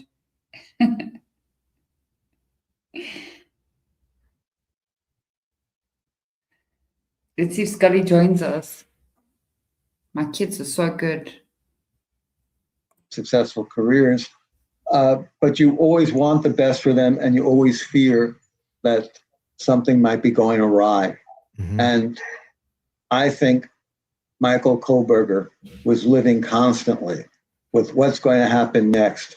Am I going to find my son scoring drugs and then winding up with a fentanyl overdose in a back alley in Stroudsburg, Pennsylvania? They lived, I think, the Koberger family, with a constant fear. Yeah.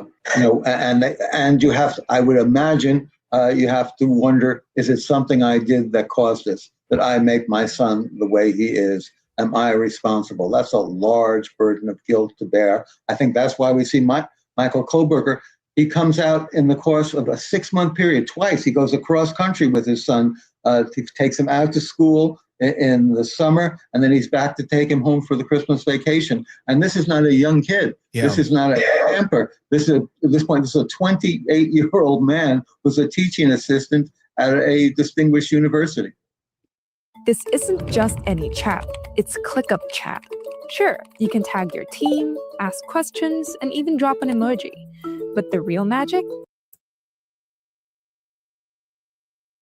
School started, and I believe it was Kaylee and Maddie whipped to Pullman, and I believe there was some type of a sorority, maybe fraternity. I just pressed some video. I don't know what it did there. Sorry. Anyway, that video was nearly ending anyway. So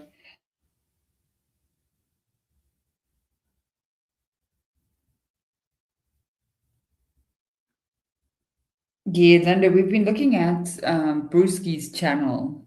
So yeah, what I would say, if anybody wants to go over there, go over and save everything he's saying, everything he's using to shame the family, and because he's going to start deleting a lot of stuff.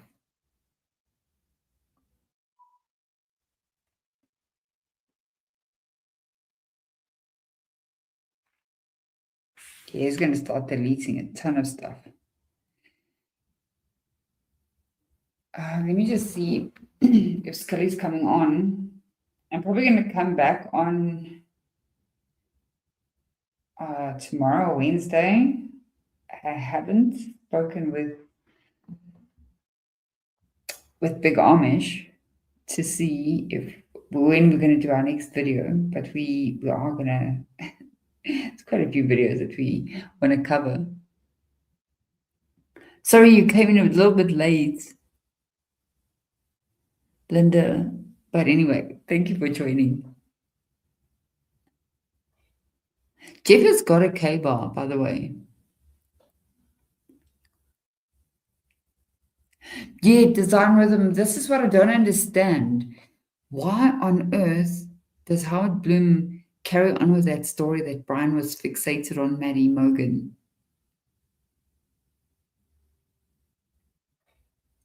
It's just a story they've been running with forever and ever. And it doesn't stop. I don't believe that. I do not believe that. If he wanted Maddie, he could have isolated her anywhere else. Did not have to wait till the middle of the night and then take that risk with three others. The three others, and then Dylan and Bethany in the house. Thank you, Linda. Yeah, Jeff, you're telling us now you've got the weapon.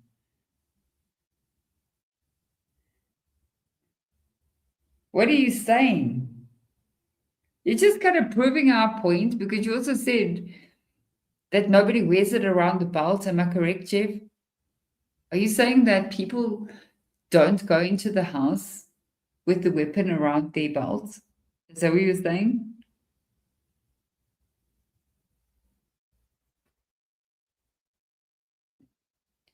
This is crazy. Wow.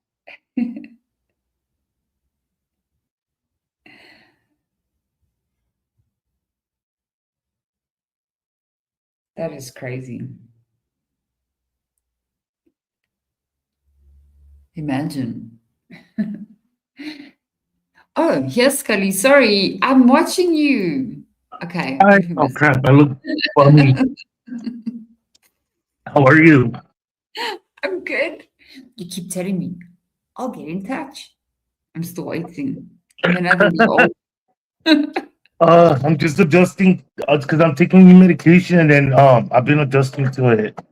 But I didn't wake up that morning. I'm so sorry. It's because you know what? Honestly, the other schedule that we usually do works out better for me. No problem. Yeah. We were just checking on Tony Brewski's. I'm not going to do live too long tonight. It's Monday. It's Monday. What was that? It's Monday, so we won't go too late tonight. Oh, I see. What time is it for you? It is 19:22.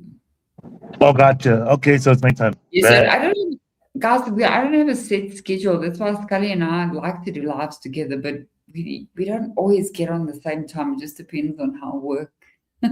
Yeah, I got you. Yeah. So you've seen Brewski before, right, Scully? Yeah, with you. Oh, yeah. I think I'm the one who sent you Brewski's. And what is he, a guilter or what? Yes, he's terrible. Yeah, he's the one that keeps speaking a lot of shit about Brian's family. So Brian Kohlberger got a new attorney, but that guy has some shitty ass reviews. Really? Tell us about the new attorney. Yeah, that new attorney sucks. There were so many bad reviews because I was watching Jules right now, and she was reading. I don't know if we can look into him. I don't know if you have his name. Yeah. But, yeah, we can. His website, even his website, is like not protected. It triggers the virus protection on the computer. It tells you that his website is not secure. Oh no. Have you got a link to it? Jules was looking at it right now. Does anyone in the chat know the attorney's name? I can try to look. Okay, let me look. Let me see. I'm also looking now. Or maybe if you can go to Jules Live, if you could go to Sure. Jules Live real quick, and then he mentions it right in the beginning. We could just watch the beginning part of her stream, so you could get more context. Let's see. All right. It's Jules. Oh wait, I can see chat on here if I want to, huh? Oh, there's the chat. Hi, chat. What's up, just the devil woman? True to slew. I'll also add it, right? Is she live now? Yeah.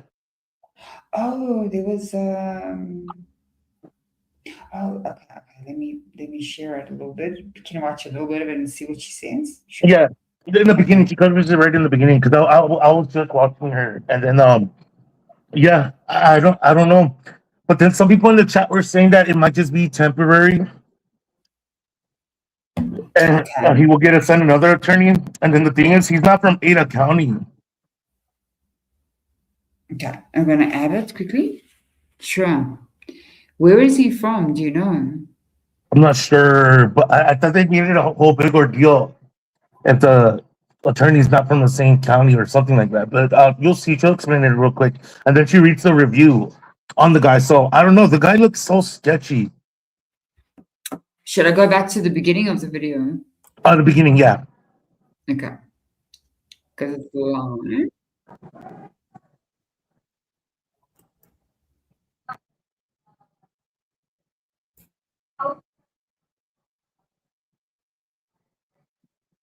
Okay, let me add it. I'm going to go back to the beginning. Remember how long it took you to show me this, and then I still didn't get it.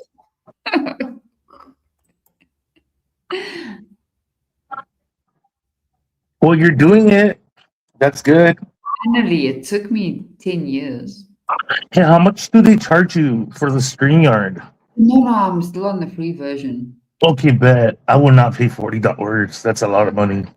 I think it's add this. Okay, let's do this. You could skip a little forward. We can see the chat here as well. Go forward. Like a good 10 minutes, like more, like 10 minutes. Located at this time. Arrested. That's 28-year-old More? Ryan Christopher Koberger. Keep going. Keep going. Okay. Right there. Koberger has been granted an attorney. So Witt sent me a screenshot of a man named Gregory Rauch. And it looks what's his name, Gregory? Gregory Rauch. It looks like on the portal it shows that this guy has been added. Oh my god. Let me see.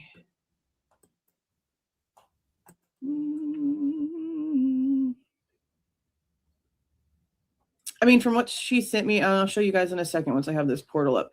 From what she sent me, he doesn't have good he doesn't have good reviews. Oh no.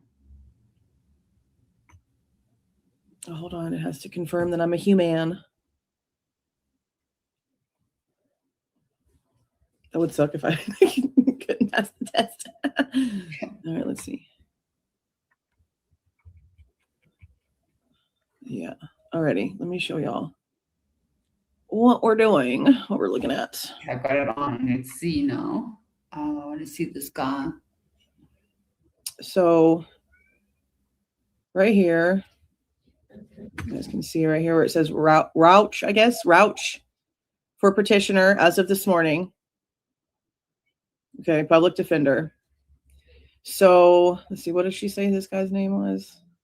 like his full name. She said his full name was Gregory R. Rauch. Eekies. Okay.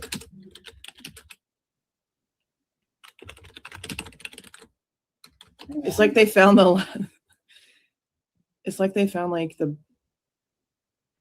one with the worst. I don't know. Okay. At least what she sent me, he had like really like unprofessional ratings. So let's see here. This is most likely who this person is. Is there a I'm also looking. That's what I was trying to find. If Sarah had found a document with the guy's name, like I'm sure it'll probably be out later this evening because I'm sure Sarah's probably already put in the request. So it does. Okay. So something that was happening over the weekend, which was super interesting. Okay. We mentioned it in one of our other lives about how it showed that there was someone's request to view unsealed records denied. Well, Sarah pointed out here on her Twitter page that that's gone. That's now been completely removed from the record. Now there's this petitioner information. Okay, so I don't know what it was who tried to get unsealed documents. I was under the impression from several different people that it was a media source trying to get information on the case by filing something with the court. But now that it's been removed, I don't know. Could it have possibly been maybe the attorney trying to get information before the notice of assignment was filed, and so he was being denied because of a technicality? I guess maybe we'll find out. Because I honestly just do not know at this point now that this is in here. I honestly have no idea. So let me see if they have anything just yet in way of a document. But I am pretty sure. An image of him. It looks like that guy. I am pretty sure that it's most likely. Want to close the chat next to the video so we can see the screen bigger? It'll probably be either Sarah or all four, or how did they put it? All in the spiral. Sorry, what do you want me to do? Just X the chat on the right. Ah, okay. Yeah, let's see. Sorry. There you go. Okay. I also saw the same picture she put up of him. I don't know if that is the guy. That'll have it the fastest. All for the spiral. I don't know why it always gives me issues trying to find that damn profile. There it is. All rise for the spiral. Oh my God. Okay. Yeah. One of them will probably have the document out first. But let's look at this guy. So it looks like he does bankruptcy, debtor's rights, creditor's rights, litigation, landlord-tenant issues, collection criminal, construction defect litigation, personal injury, real estate litigation, divorce. He does everything. Divorce, paternity, child custody, civil rights litigation. So he's just like some rando that is, just does whatever he wants to do. Let's see. From 2006 to present, he's worked for Magyar, Rauch, and Thai. But you know what's funny about that? Look right here. Their actual website, my browser is telling me that this is an unsafe website. Wow. NordVPN is telling me that this guy's official law firm's website is not safe for me to go on. What? Wow. What? That's crazy. Okay, here's a question now. That is crazy. If they've appointed... Unbelievable. Okay, let's see what else we can find real quick. If they've appointed this guy, right, Scully? Mm-hmm. And Brian is not happy with him, he can say that, correct? I'm not sure. She's going to explain it in a bit. I think it's only temporary. It's to help with the process of filling up. I don't know what. I think she discusses it real quick. Okay. Yeah. But I can't find that out for you. That's homework for me to do. I'm also going to go look into it. No way. Okay, here, hold on. Let me see. Okay, let me see if I can find it. He graduated from the University of Idaho. I don't really click too much more on their stuff when it's telling me that like their shit's not safe.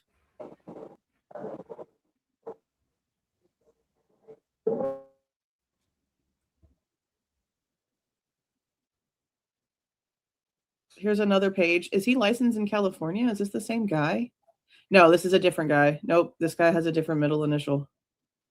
Nope. Gregory R. Rauch, Public Defender, Idaho. Yeah, now both websites for him are telling me not to click on it because it's not safe. Look. They're going to do it. Look, unsafe, insecure protocol. It won't let me. I mean, I could if I wanted to, but I'm not gonna. Because look at this. This guy's own website is not good. Look, here's a third warning right here. Don't click on it. There's issues with it. Holy shit moly. So he graduated the University of Idaho in 2002. Wow.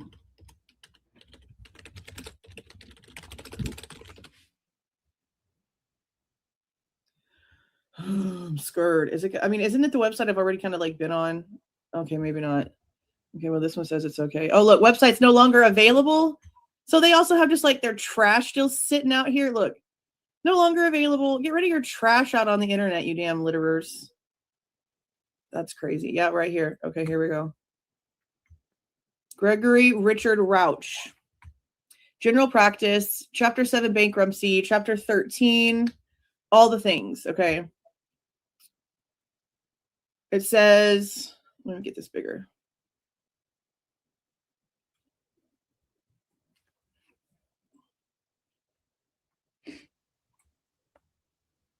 That's crazy. Unbelievable. Of course he's from the university. Of course he's from the university. Oh my God. They're all from the same place. Okay. Lawyer Gregory Richard Rauch graduated from University of Idaho, class of 2002. B.S. Thomas Jefferson Law School. No, School of Law, class of 2005. J.D. is now employed. Okay, yeah. I actually don't know what the hell that stands for at the back of the J.D. thing, because that's not part of his name. That must be whatever it is for whenever you become a lawyer. Is now employed by Law Office of Magyar, Rauch and Thai, PLLC, and it's in Moscow. His law office is in Moscow. I don't understand how that's the case. Are we sure this is him? Is there another Rauch attorney? Because he was supposed to be an Ada County public defender. Is this guy an Ada County public defender? I mean, unless they couldn't get anybody in Ada County, because that's what we were told it was going to be Ada County.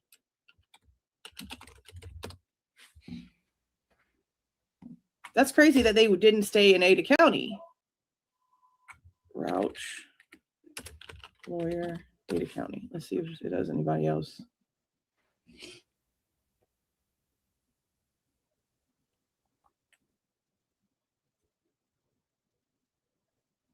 There's a Bradley Rauch that pops up, but he's in Houston. No, it doesn't look like there's anyone. I just wanted to make sure because his office is in Moscow, and they were very, kind of specific about it needing to be in an Ada County thing. But I guess okay. Interesting. Let me keep looking. I'm only finding Gregory Rauch, Moscow, Idaho, and then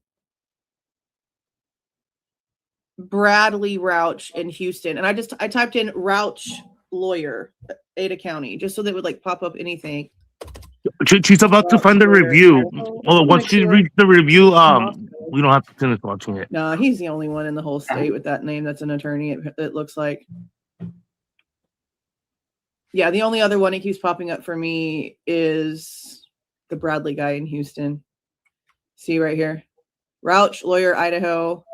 It shows an office up here and then an office down here. So he's got one in Moscow and one in Lewiston. And again, see it tell you it's unsafe. Don't go to this man's website. Don't do it. Don't do it. Yeah, this is the Bradley one. This is in Houston. I'm just checking now if I see something. Yeah, this guy's in Houston. So yeah, I guess it is him. Let me get rid of some of this junk up here. Hold on. And then we'll finish reading this. Okay, Gregory Richard Rauch is one of the more than 1 million lawyers in the United States. Before choosing Gregory Richard Rauch as your lawyer, you should consider whether Gregory Richard Rauch offers free consultation, blah, blah, blah, blah, blah. I actually don't want to read all of that because I don't really care about any of that stuff. Okay, Gregory Richard Rauch has been admitted in 2007, Idaho. His or her practice areas include general practice, law school education. Yeah, basically everything we saw. Okay.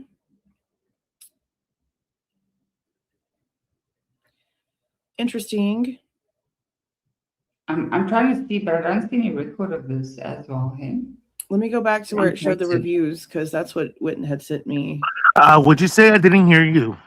Or I guess I could just open her email in the way that it doesn't show. Oh, look, I'm right there in the chat. I had a check from. Did I do something with our chat? Oops. Oh, they're still there. Okay. Either this is outdated, but they say they haven't yet named. So, look, maybe she's got something we don't have, but I'm not sure. Well, what's chat saying? No, I just looked online to see if it's this guy, and then they say no, he's not his defender. I could be wrong as well. I don't know.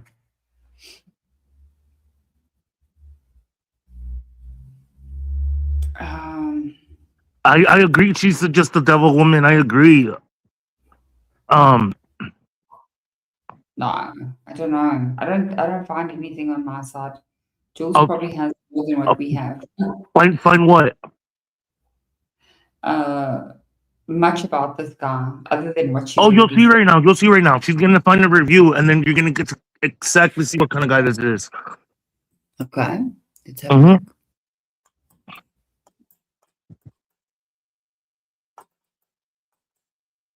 Why is this not playing?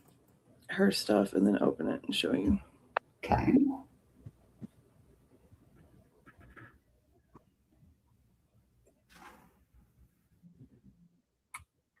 So, right here. Posted by Anonymous, October 11th, 2025. Do not use this guy for anything. This guy should be jailed. Lies. Oh, no, this is a fact. Steals It's not people's lives or conjecture. have his clients perjure themselves to win a case. January 13th, 2016. Unprofessional conduct at best. I had a lengthy consultation with Mr. Rauch about my case, during which he informed me I had a marriage.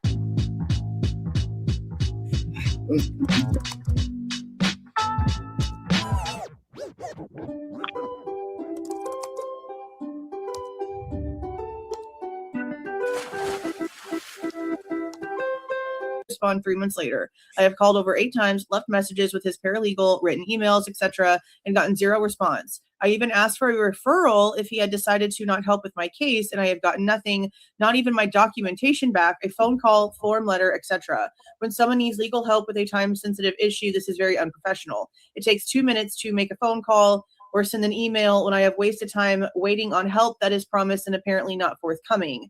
I would strongly suggest looking elsewhere, especially if you contact Mr. Rauch and he does not get back to you in a timely fashion. I went to him because I heard he was a good attorney. Unfortunately, I was unable to find out one way or another because he chose to ignore me after promising to help with my legal issue. Well, these are only like 2 reviews, and one of them is, a decade old. So I guess we'll just have to see, what this guy does and how he behaves and all the other things. I guess we'll find out. I guess we will find out. But at least now we know that he has somebody assigned to him. So I guess now we see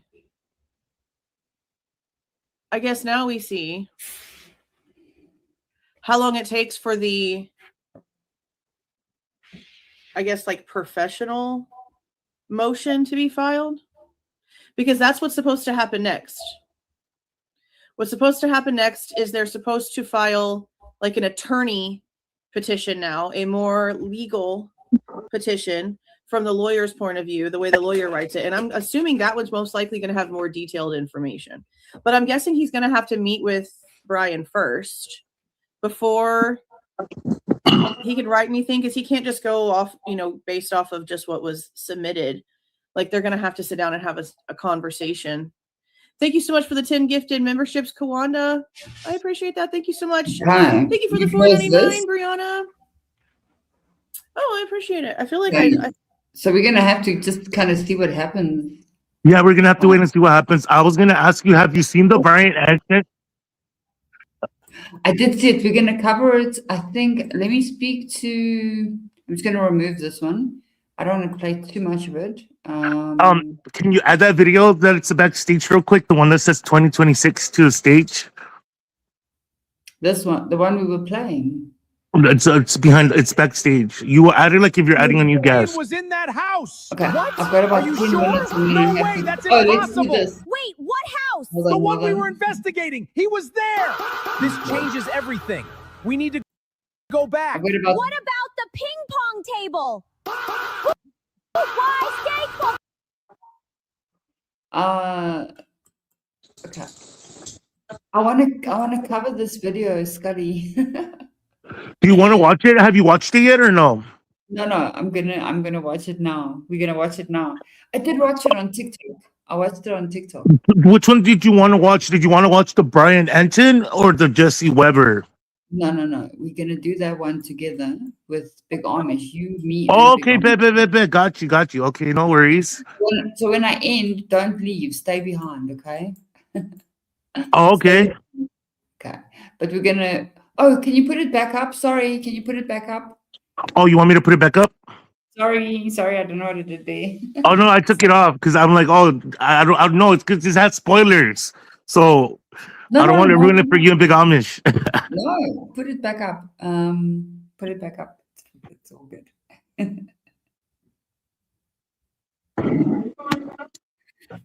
Let's watch it. It was quite cool. I liked it. I think everybody's seen it. Sorry, I said. Oh, there it is. Oh, it didn't work. What the hell? 1 second.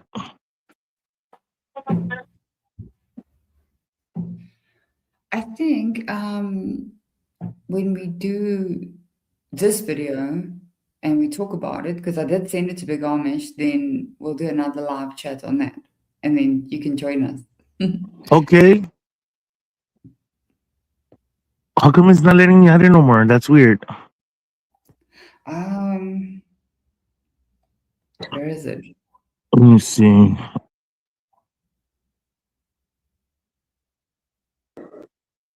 I don't.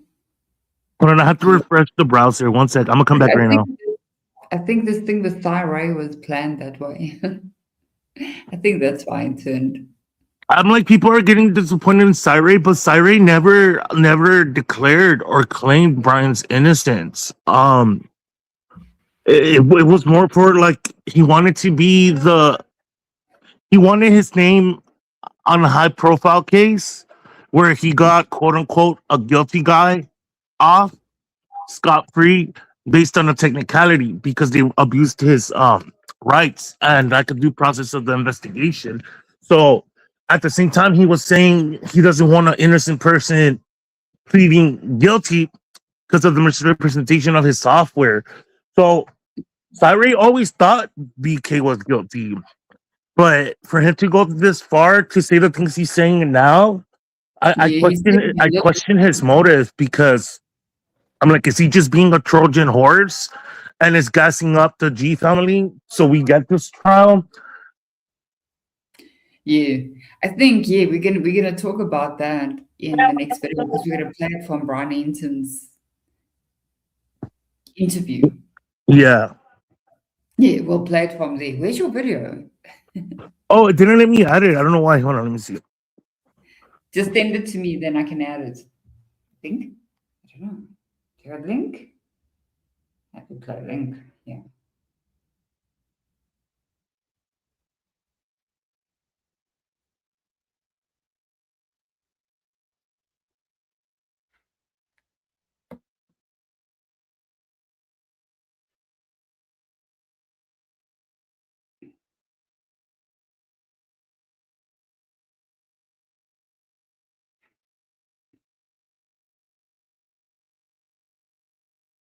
Okay, now I can add it. Okay. Tell me if it's playing. Brian was in that house. What? Are you sure? No way, that's impossible. Wait, what house? The one we were investigating. He was there. This changes everything. We need to go back. What about the ping pong table? Why steak polka, whey corn, rye beef?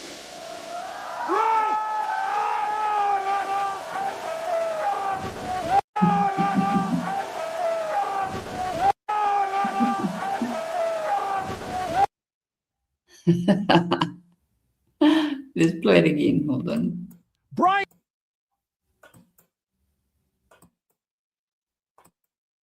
Oh, wow.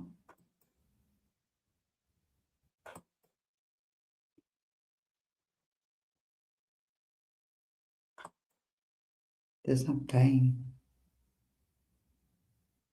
Ah.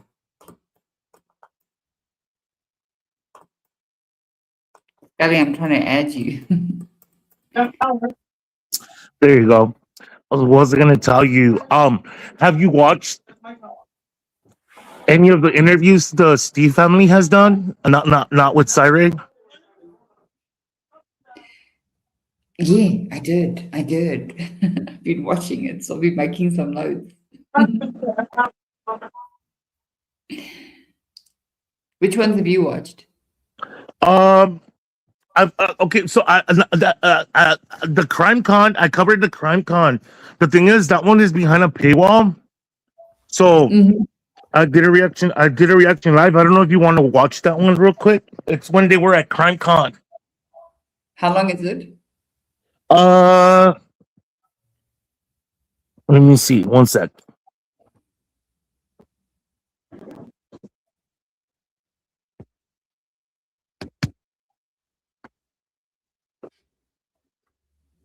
I think I did see it when I was on your live chat, right? I think so. Yeah. I'm trying to think what else can we watch. Okay, let me remove this one. Okay. I don't know what I did now. Okay, no, not you. I don't want to remove you. Okay, sorry. Remove that one. Let me see. I'm trying to think what can we watch. No, I don't want to kick you off. I'm looking. Hold on one sec. Okay, I found it. I'm gonna download it so it's easier to load for you. Give me one sec. I think you can put it from your side as well. Yeah.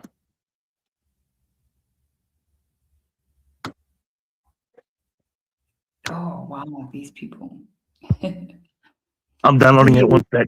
We might come tomorrow or Wednesday. I don't know how the week pans out. What time is a good time? What time is everybody normally around? Mornings, afternoons? Or myself or what? Everybody here. Some people are around late night. Yeah, because I usually go live at 11 p.m. Pacific time, which is 1 a.m., 11, 12, 1, 2 a.m. Eastern time. But that's because I go on late at night into the morning. But whatever works for you guys, because I have to be mindful too. I don't know what time zone Big Amish dude is in. He's normally around also same time as me because I think he's got some stuff he's busy with. So he's normally that's what he said. So no, what I'm gonna do, gonna make a message and then all three of us can do it. Oh, I know who we could watch. Rolo Moda. Okay, sure. Let me get you the link.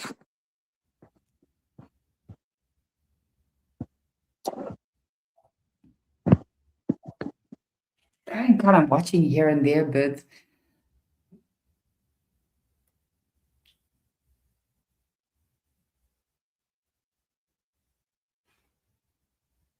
Keith, can you believe since we first started talking? I dropped the link in the private chat. Okay, let me see if I can get it. Okay, I should be able to click on it. Got it. Okay. All right, it's 31 minutes. I'm only going to be able to play like max about 10 minutes or. Oh, okay. Well, you're planning to end? Okay, that's fine. Because I also got like a doctor's appointment in an hour. It's fun, you know. With wiped out. It's been a long day. All right, let's play it a bit.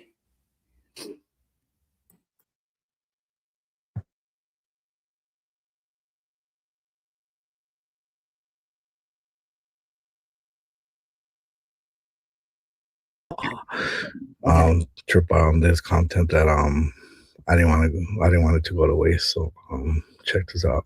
The problem is after that amount of time, it doesn't matter if they tell you the truth or not, because the truth is lost so far in the wind. Yes. Same with this case. Even if they came out and told you the truth today, would you believe it? If that happened, when that happened, okay, who's gonna believe it after everything we've been through? It's going to be very hard for anybody to say, how do we know this is the truth? How do we know that you're just not trying to change the channel on us again? There, boo-boo. I did it, boo-boo. But you're sharing the wrong screen, homeboy. I have no idea, and I don't care.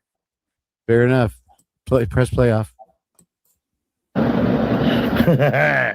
And it's not the first time this photo circulates of people claiming it's Ethan. And didn't someone say Rolo Moda supposedly like this fucking debunked it and identified those three people? Well, you'd have to believe something that Rolo says in order to believe that. What? Well, you'd have to believe something that Rolo says in order to believe that. So, Schwa. Good luck. I'm just asking. Wow. Hey, But I have a hard time thinking that those chips actually line up to that conclusion and the information that we've been exposed to. Now, he's had information exposed to him that he hasn't shared with us. But I think also when you listen to him, you'll see he contradicts Twiz, right? He contradicts Twiz in his analysis of his own work. May have, as he says, seen the kind of information and how it didn't daisy chain. Yeah. Twiz was mistaken. I don't know that he ever. I'm not saying Twiz made it up or Twiz is a liar, but Twiz, anybody with the name Twizzlestick, you got to be a little suspicious. This is Tina with What the Fuck Transition Services. Wow. Well, I mean, you could have fooled me, but he was basically the bitch. Message. Twizzle Snitch, right? The one that got Cyril labeled a conspiracy theorist because he told them something that was confidential and went on YouTube and told the whole world, He was just a groupie. He just wanted to talk to Lucy. Lucy shackled that nigga up, you know what I'm saying, in the basement. Where's Lucy? Lucy, I'm gonna text So her. obviously after I heard, what I think I heard was crying in the bathroom and that guy talking to Kaylee. I opened the door again, and Is that the third time? Yes, this is the third time. And I don't know how I knew it was someone, because from my mind, it's like I was once wearing these like blurry glasses. Like it's so fuzzy and cloudy, but it was like a figure of someone wearing all black. And it was like, they had this ski mask that was covering their forehead and their chin and mouth. But I could see all I remember was seeing their eyebrows. And I don't remember what their eyes looked like, but I remember their eyebrows. I don't remember the color of the eyebrows were. I just remember like bushy eyebrows. That's all I could think about. Could you see what color his eyebrows were or anything like that? No, I don't remember what his eyes looked like either. Okay. And I know he looked at me because I could see his eyebrows. I think I just saw one eyebrow. I don't know why or how. Could you see what color his eyebrows were or anything like that? No, I don't remember what his eyes looked like either. Okay. And I know he looked at me because I could see his eyebrows. I think I just saw one eyebrow. I don't know why or how. Could you see what color his eyebrows were or anything like that? No, I don't remember what his eyes looked like Do either. you think that was somewhere between 420 and 427? I have no clue. I don't have any memory, really. What? I have no clue. You see, Jeff, and then you're saying we hate on her. We don't hate on her, bro. She has so many discrepancies I that she don't makes have any no memory, sense. really. So, I opened the door again, and Is that the third time? yes, this is the third time, and I don't know how I knew it was someone because from my mind, it's like I was once wearing these like blurry glasses, like it's so fuzzy and cloudy, but it was like a Pause it real figure of quick. someone wearing all black, and it was like they had the ski mask. What? They had the ski mask. They had the ski mask. They had this. Oh, Wendy, on the keyboard, if you press the space bar, that works as a play pause. Oh, okay. It's like a shortcut. My laptop's going to do it anyway. I was gonna tell you, like, she's describing her memory like if she's using a TikTok filter. She's like, "Oh, you know when you wear those glasses and it's like a blurry filter." I'm like, "This bitch," like the way she explains things, it's so off. I'm going to take this off, okay? Because I'm going to have to end now in 2 minutes. Okay. Anyway, just before we go, see what she's doing there, Jeff. Maybe, Scully, we must go over this whole thing with Dylan again. Amish. Right? And and go through everything, because we never actually did a whole interview with Dylan. And this is the thing we're saying, Jeff. Look at how she refers to the person as they. She doesn't say she doesn't say he had. Yeah. She says they. That's very telling to me. Why would you refer to one person as they? Right? Yeah. Or she doesn't say, is this a common way for teenagers to talk? I don't know. Somebody tell me. No. I mean, there's times where I do sound like Dylan and I'm just like, I get pissed off because she ruined it. Because sometimes I'm thinking, if you're being questioned, wouldn't you say? But they can also refer to the one person, like plural. Could, I guess. I mean, I'm not trying to get technical here, but it's just. But I understand what you're saying. The way she describes they, when you say they, it's almost like you're trying to distance yourself from what you saw. Oh, okay. So in this clip, he makes a very good point. Vicky Gooch. I wonder if this is why Vicky Gooch didn't get to interview Dylan again. Vicky Gooch was onto Dylan's bullshit and asks Dylan, she asked Dylan, how do we not know that the guy you claim that says to Kaylee, I'm here for you or I'm here to help you, wasn't someone that knew you and they were really trying to say, hey, Dylan, I'm here to help you. And she didn't further elaborate. So to me, it sounded like Vicky Gooch was already suspecting of Dylan. And that question raised a lot of red flags for me, because if you think about it, then that means the person does know Dylan. Yeah, why would they say that? Yeah, Linda, you're right. They lie. Like Steve Gonzalez said, them didn't have to go upstairs.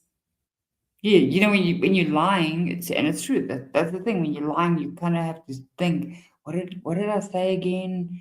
Oh, I have to get the story straight. And she's not. People say we hate Dylan. We don't hate Dylan. There's a very good chance that Dylan wasn't even at that house. And then there's another interview of this other girl that spills all the beans, dude.